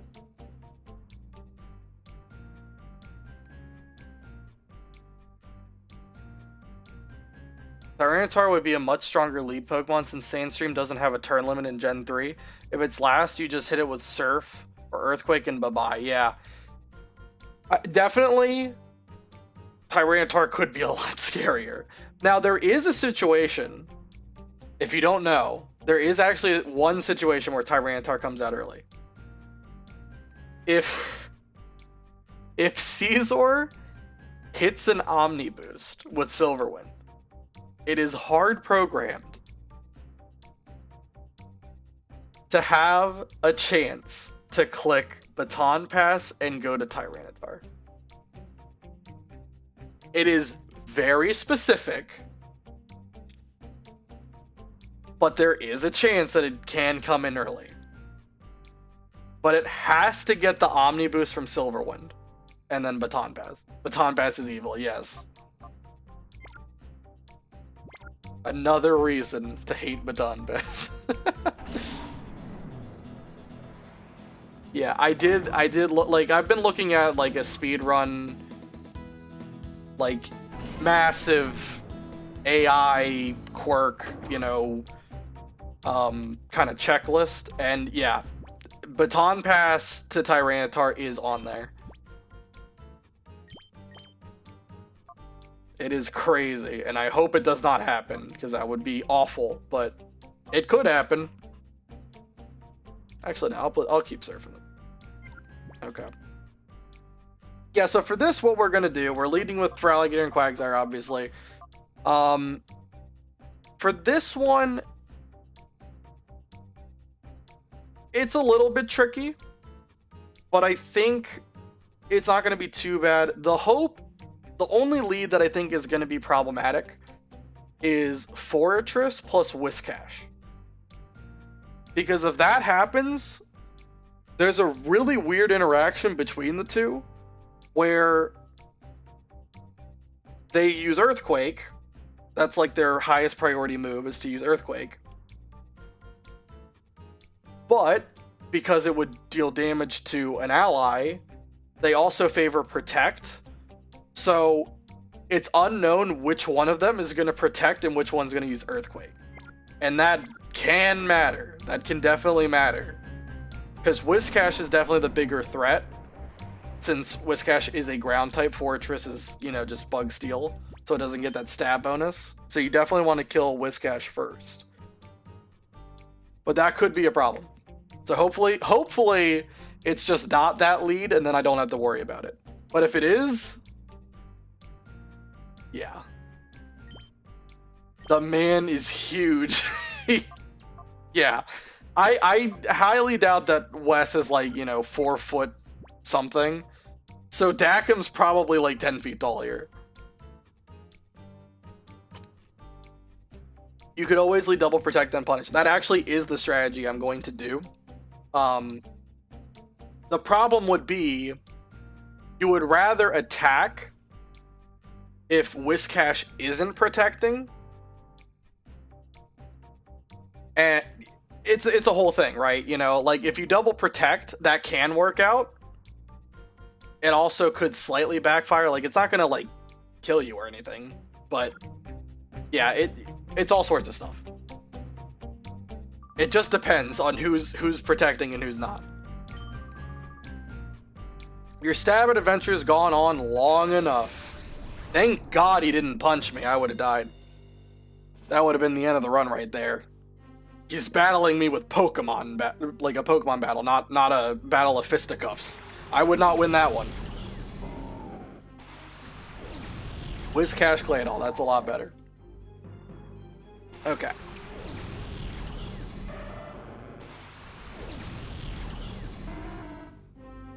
So what should happen here? What should happen here? I swear to God, if it doesn't happen, I'm going to be really upset. Whiscash should obviously go Earthquake. And Claydol should go Solar Beam on Quagsire. So what we want to do...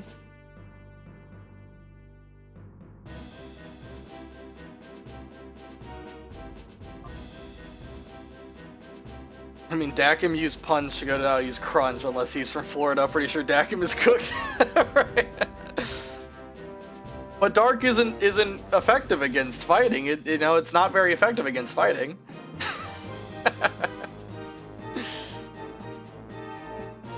Alright, let's go... I'm trying to think.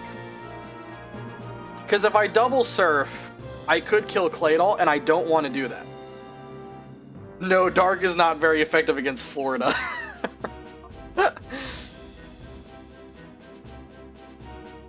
Yeah, I don't want to kill Claydol here. I want it to click Solar Beam. I want it to target Quagsire so that I can basically just kind of keep it here. So I think Ice Beam is what I want to do. I could double Ice Beam. I don't think that kills.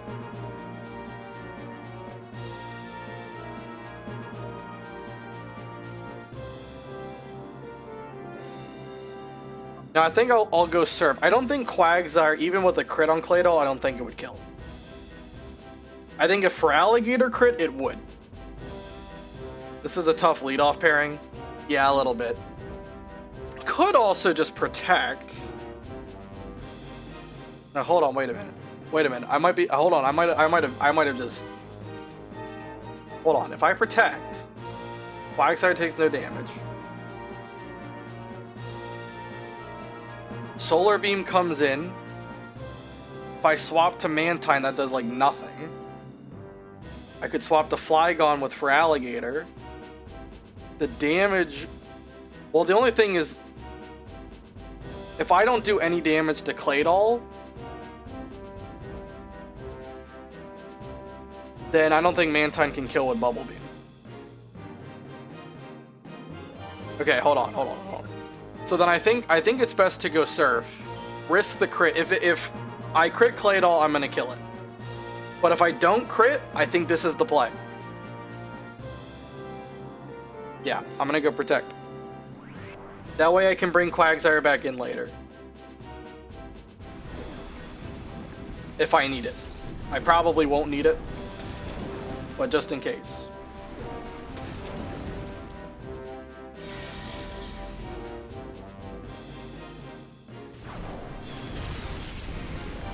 That's not good.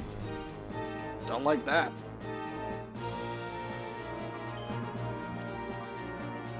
Yeah, we're gonna go Flygon and Mantine. He could also, well, no, he can't Hyper Potion when he's using Solar Beam.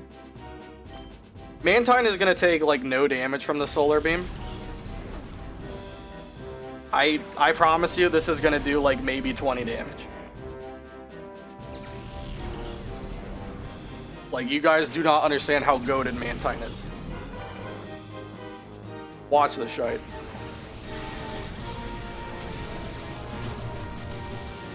$24 damage. I can't count. 24 damage. Mantine goated. And now I go Earthquake. I go Bubble Beam. And we say goodbye to Whiscash and Claydol.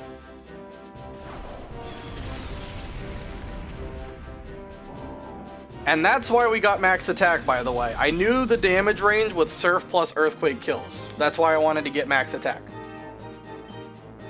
Otherwise, you're risking a damage range, and that's not good. I think Earthquake is like Mineral 70, and Surf was Mineral 32.5%.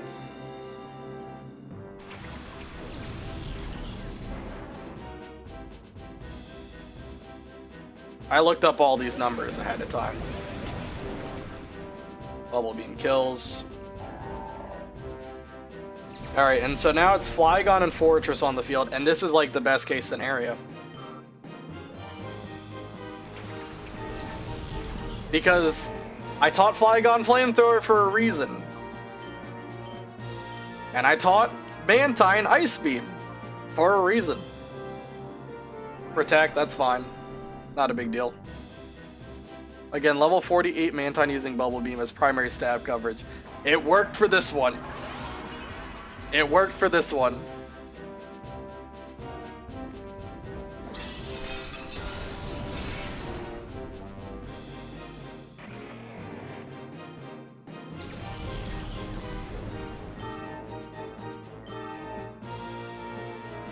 And then Entei comes out. Entei is pretty irrelevant. It is going to be able to do something. You know, it can go Fire Blast, it can go Shadow Rush, but it's level 40. I know this Flygon isn't exactly the pinnacle of bulk because it has like a minus defense nature, but I cannot even fathom Shadow Rush would do enough to kill if it crit. I can't possibly conceive that that's a possibility. I guess Bubble Beam's the best move I've got. Although, you know, I'll just protect. We'll just kill with Earthquake next turn. Ice Beam is one of those few moves where XD animation is a huge upgrade. I don't remember what it is in XD. Well, if and when I get to XD, I'll be pretty excited. It goes Fire Blast, really?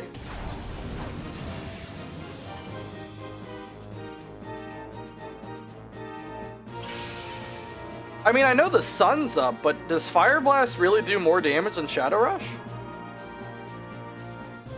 Because doesn't Entei have more attack? Sun is up, so Fire Blast is a good choice. I don't know. I think that's close. Because you have to understand, Flygon has really bad physical defense. Its special defense is way better. So I don't know. Like that has to be like neck and neck for which one does more damage.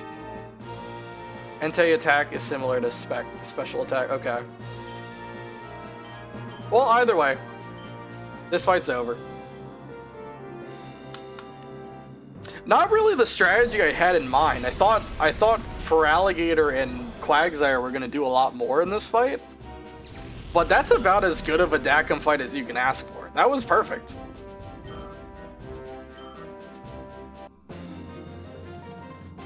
And Entei's AI isn't supposed to know your minus defense nature. Oh, he doesn't factor in nature? I thought he did. Because I'm pretty sure, at least from what I understand, they just look at the raw stat. And they know that what attack does the most damage. If you're thinking of turning back, now's the time to do it. Go on home to mommy. Wow. Rude.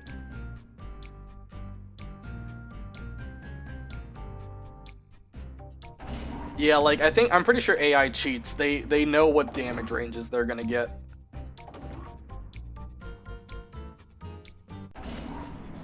The only thing they don't know is whether or not they're going to crit. But they know what the damage ranges are. What goggles are the enemy trainers using to see your Pokemon stats? I don't know. I guess they played Pal World and they crafted that freaking those glasses you can do to see your pal's IVs or whatever they were called in that game. Alright, let's go ahead and heal up.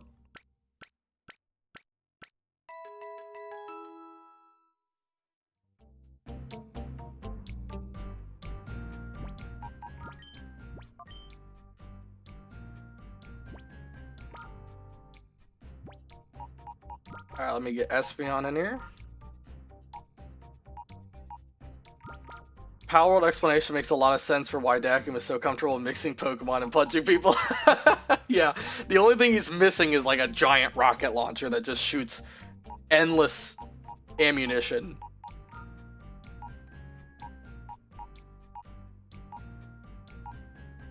I think that's really all the team substitutions I want to make for now. Yeah, all we're gonna do now, I'm not gonna battle any more big name trainers. I'm just gonna get the 2-Shadow Pokemon.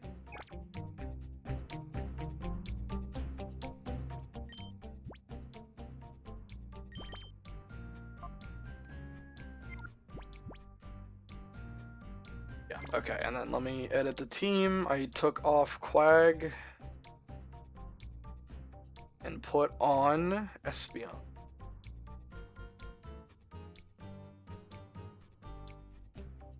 Okay.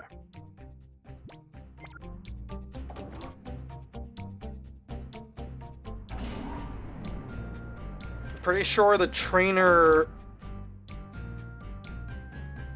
Do I get ambushed by a trainer here? I think I do. No? Okay, never mind. I'm misremembering. I guess that's the next door. Because I think there's a trainer on the door north that has Sunflora. Okay, there we go. They're right here. I thought they came down from the ceiling. I think this trainer is Sunflora, this one's Delibird. I think so.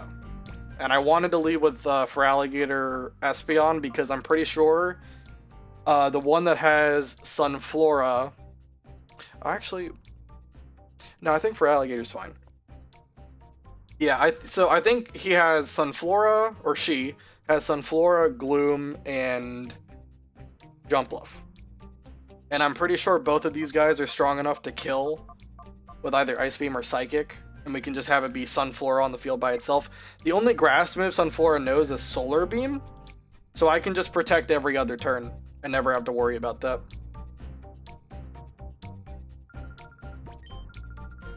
I'm guessing there's a Daredevil in you. Cypher, Peon, Bela would like the battle. Sunflora and Gloom.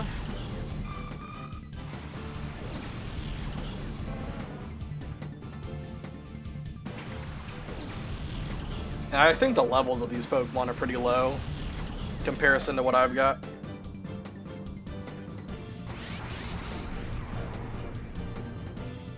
I think I forgot a space with level cap. Yeah, I forgot to put a space in the level cap. Alright.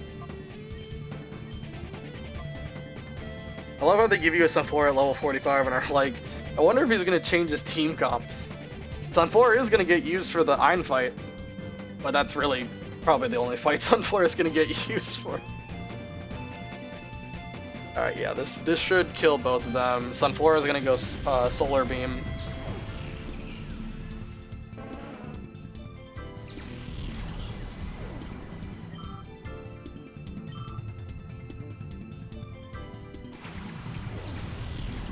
I love Jumpluff so much. I would die for him.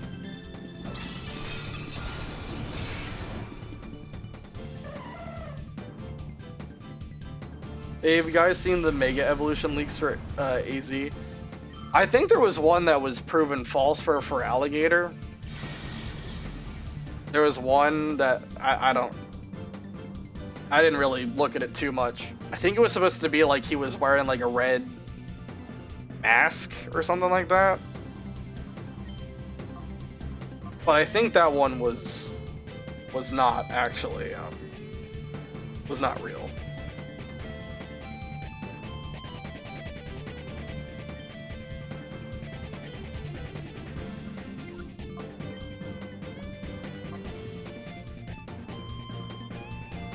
We bring in Mantine to weaken this thing.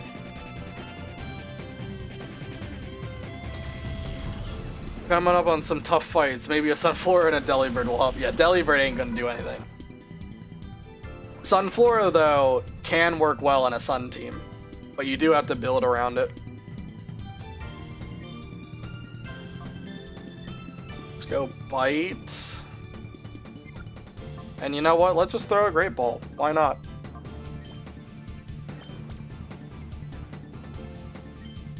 Why not?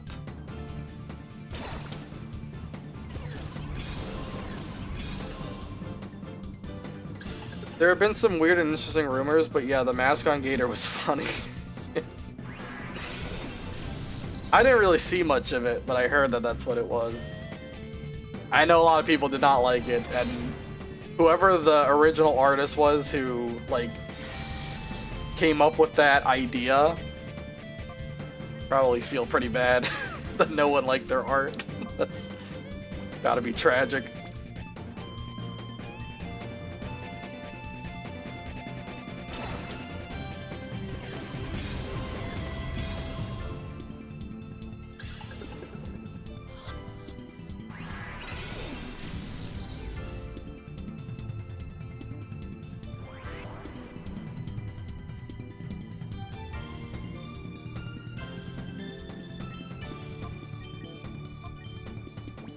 One Great Ball at a time, we will eventually catch this guy.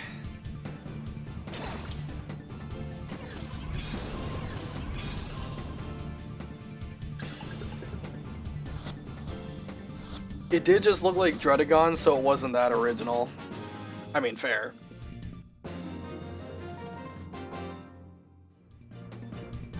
What was the hypothetical, like, type that they, like, had for him? Was it Water Dragon? That's what I think he's gonna get anyway, but they could throw a curveball. Alright, so we got Sunflora. It was Water Dragon, yeah. I figured, yeah. How viable a strategy do you think it would be to just enter the Realgrim Tower Gauntlet with 2 Pokemon and just catch the rest of your Evice team there? Like, so are you asking me, like, I think it's possible, or are you asking me if I think it's a good idea? If I think it's possible, yes. Do I think it's a good idea? Absolutely not. Because the problem is all the Shadow Pokemon are only going to know Shadow Rush, right? So you have no versatility in their movesets, plus they're low level. Like Tropius, Houndoom, I've already forgot what the other, I think there's one other Shadow Pokemon, I forgot what he is. All of those would be like level 47, and then here comes Nascore and Evice with their 55 plus. Oh, Miltank, yes, that's what I'm missing, yeah. Like, you're just rolling in with level 40 sums against level 55 plus Pokemon. But do I think it's possible? Yes, I do. It depends on what you bring, and it depends on what the leads are. Absolutely depends.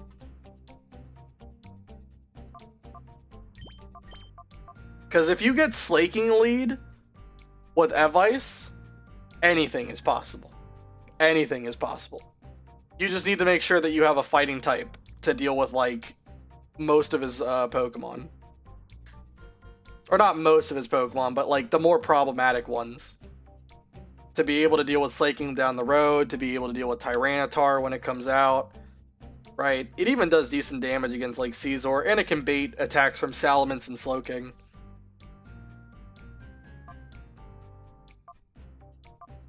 But yeah, like, sure, it's possible, but it's not viable at all. That would be horrible. That'd be a bad idea.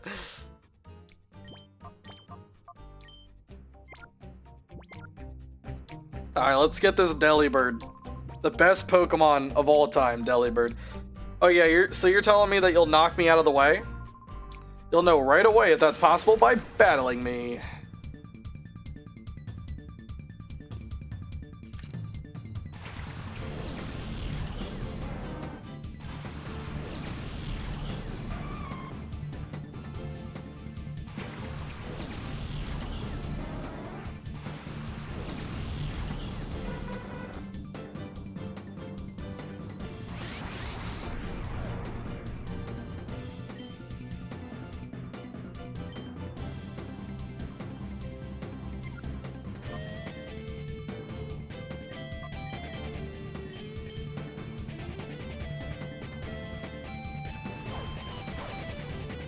See if we can paralyze it. Nope. Unfortunate. Well, that should be the end of Piloswine. Yeah, he ain't living that. I think Delibird probably clicks Fly. Glalie. I think I care that much. I think it would attack Mantine.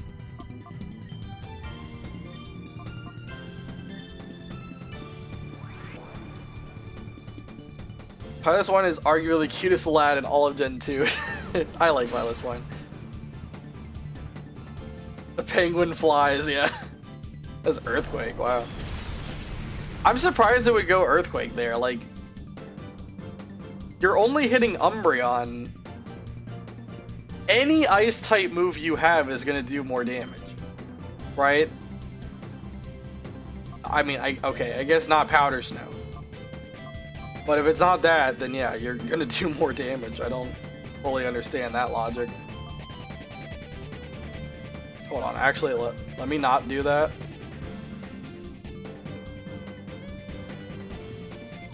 Let's just throw a ball with Umbreon's turn.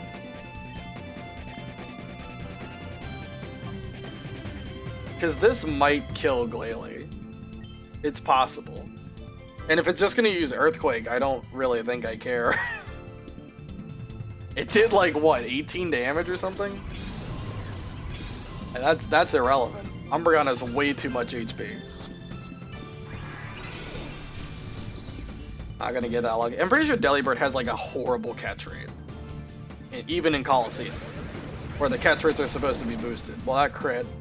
I don't know if the crit mattered. I kind of feel like Bubble Beam would have just killed anyway. Based off the damage Bite did, kind of feel like it would have.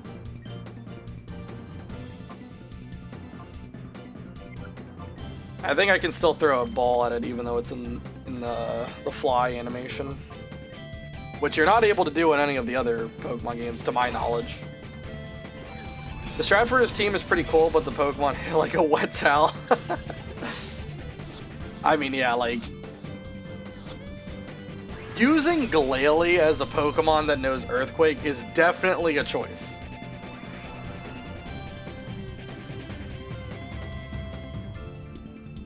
Like, don't get me wrong, Glalie ain't gonna do much even if you use, like, freaking... What's the move called? V-Create. Even if you use that, it ain't gonna do that much. But, I don't know, using... using Earthquake is definitely not a great option either.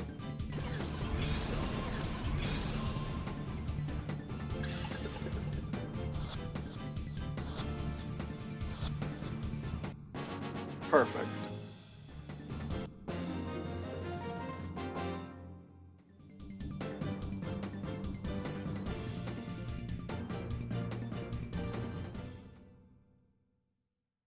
Alright.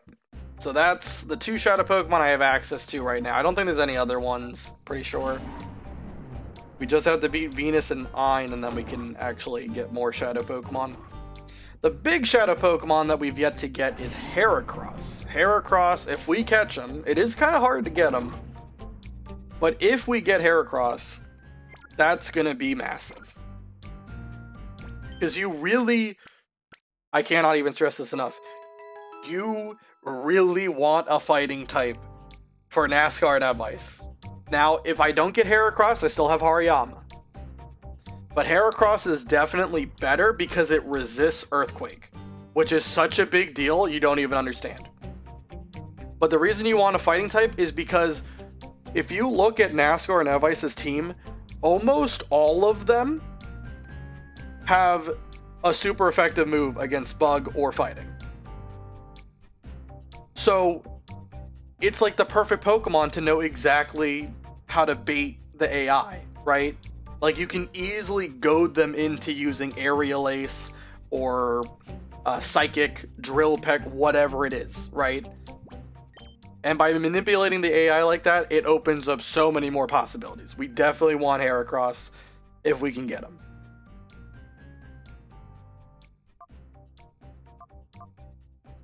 Yeah. But for now, what we're going to do is I'm going to put Sunflora on the team. And we're gonna purify it, and then we're gonna stop for the day. And we'll pick this up next time. Like I said, probably won't stream Colosseum until next week. Simply because I just want to have enough time to really you know, plan and think things through for what I want to do for the remaining fights in Realgam Tower. Don't think they're going to be that hard, but I just want to take my time with it. I don't want to rush into it. And I really don't have any other free time, you know, free days to do streaming outside of Tuesday and Thursday. So, yeah. So, if I do any streaming on Thursday, it'll be the Soul Link. But that's dependent on if everyone can play. Yeah. So anyway, let's get Sunflora done. I have a name for Sunflora. Let me hear it.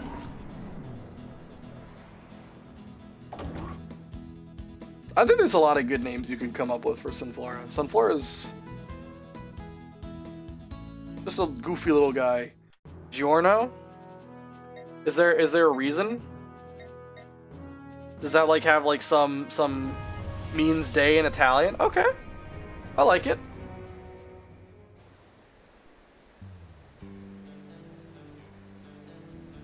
Also, I never knew this. You can, how do you do it?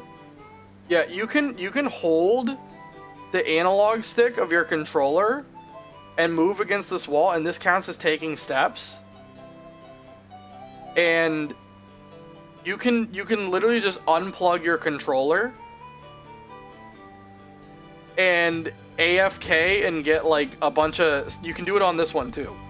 You can just get like a bunch of steps to purify your Pokemon. I never knew you could do this. This is like incredible information. But yeah, you can do that and it counts as steps for you gotta get out of the way, old man. I need to get to the Pokemart. Like you can get steps towards purifying the Pokemon, which is pretty cool. Buy like 10 of these. Hopefully the scents work well on Sunflora. We're about to find out. So all that walking didn't do anything, so I just wanted to see that it was at full.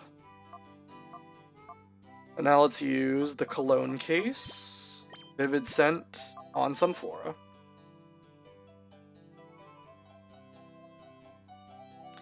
I don't like how long it takes to use the scents. Okay. It opened up a lot. Yeah, that's pretty good. That's just under half a bar. It's like 40%. So I'll probably need to buy like a couple more, but yeah, we'll get this done pretty quickly. A Giorno is something like bright or full of light in French too. Oh. That's a very fitting name. Yeah, I like it. I promise you this, I wouldn't have come up with anything much more creative. I probably would have just named it Blossom or something, which is a very basic name.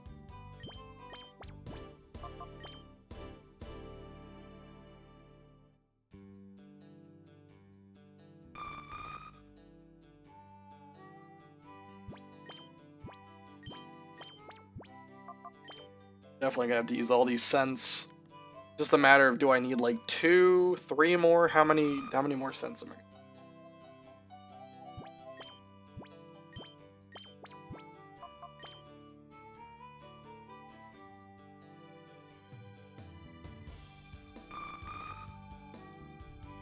I really wish this, like, I wouldn't have to wait a full 7 or 8 seconds before the scent actually gets used. I don't really understand why they did this. Just so they can vibrate my controller. Also, it's a name of a JoJo protag, so obviously it's a great name. Everything comes back to JoJo's Bizarre Adventure.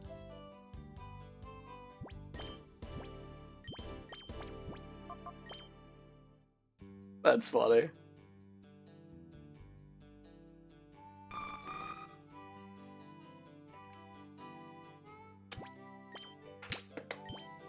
Alright, this is the last... Oh, Umbreon.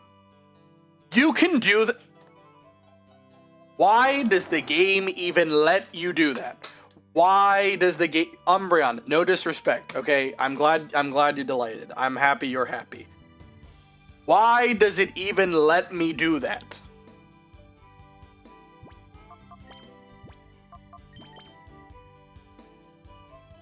Probably just need like 2 more. It's also mild nature. I don't really think I needed more special attack, but sure. I don't really think other than Rhydon, I don't think anyone really has physical attacks. There's Pelipper, but Pelipper's only physical attack I think is Fly. So you can just use Protect every other turn and pretty much invalidate that.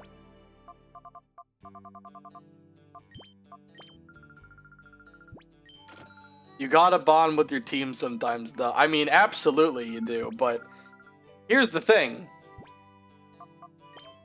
My bond with Umbreon cannot possibly go any higher.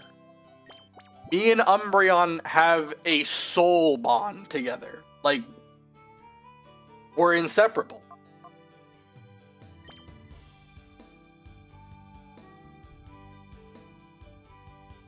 So me massaging it with a scent isn't gonna do anything.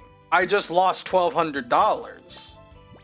That's all that happened. Like, Umbreon basically mugged me. This is what happened.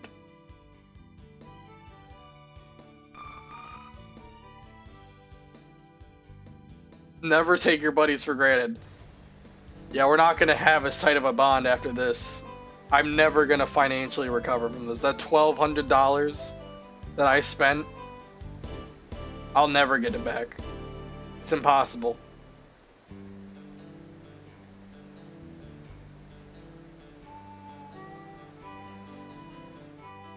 God, that is funny. I didn't even think you could do that. I legitimately thought the scents only could be used on the shadow Pokemon. I didn't even think it was possible to use them on non-shadow Pokemon. I'm assuming it just... What do you mean? What do you mean, son? What do you mean?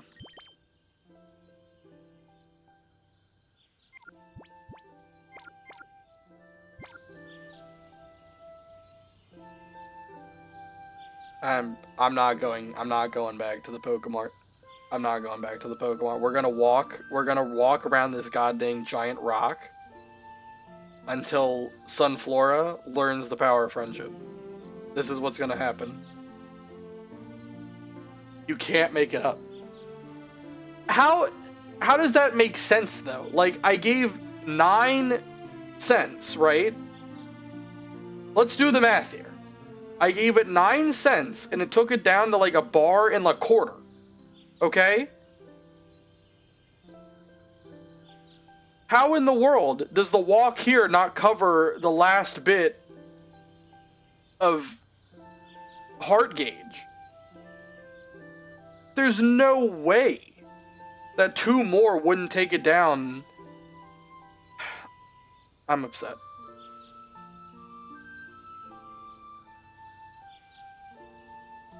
The relic has to turn green at some point. It can't be like this forever.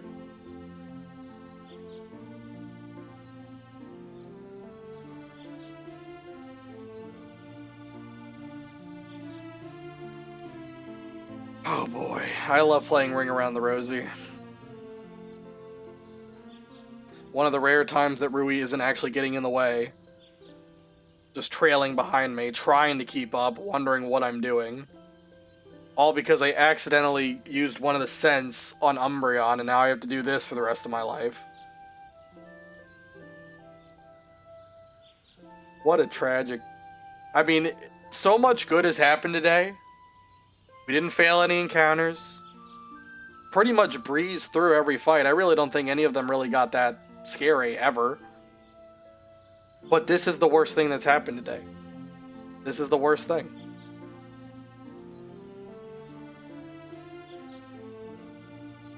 How do we still need to walk? There's no way. How close are you? It's like a couple of pixels. Does Mild have like the worst affinity with walking around?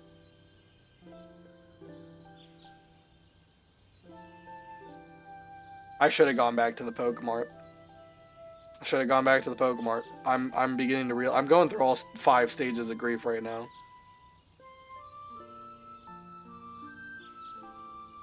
And this peaceful music is actually doing the adverse. It's not making me happy and calm. It's making me just more upset.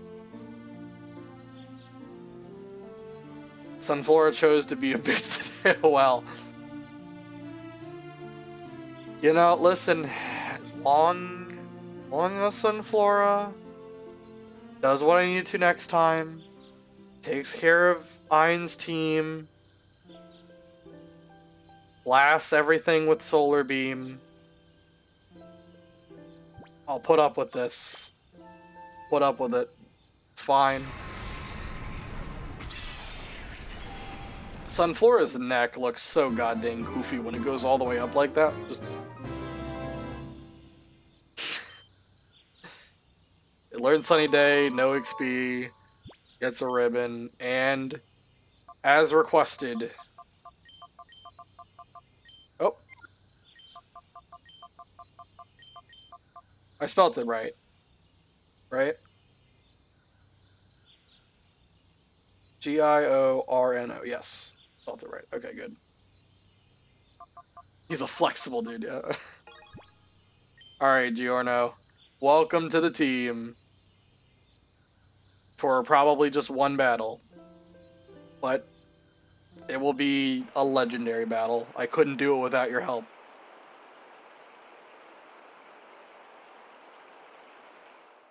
Alright. I'm gonna get myself over to... Probably I'll get myself to Pirate Town, because that's probably where I'll pick up.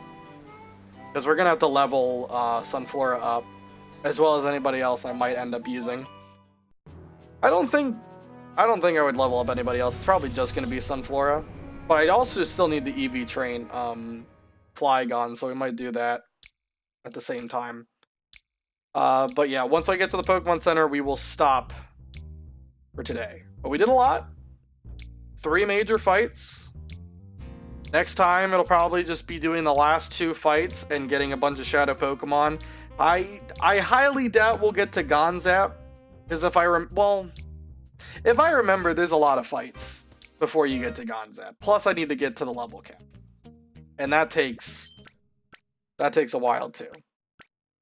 So, at the very least, we'll get those 2 remaining Venus and Ein. We'll get them done. And then we'll do a bunch of fights, get some Shadow Pokemon, start leveling up to the cap. We're getting close to the end, though. I don't know how many more streams it's going to be. It could be 2, it could be 3, it kind of depends. But either way, we're getting there, and I really hope, we don't flame out, we get through it, get some good luck from here on. We're so close. We're so close. I'm pretty confident the only people who even can end the run at this point, I'm pretty confident it's just NASCAR and Evice. I don't think there's any, like, unless Ein, Venus, or Gonzap gets, like, the luck of the century. I just don't see how it's going to happen that I lose to them. So anyway, we'll fight them as they come, but thank you guys so much for watching. Thank you, Art, for being here. Thank you, Doctor, for being here. Thank you if you watched on Twitch, on YouTube, whether you're watching the VOD. And I will see you all next time.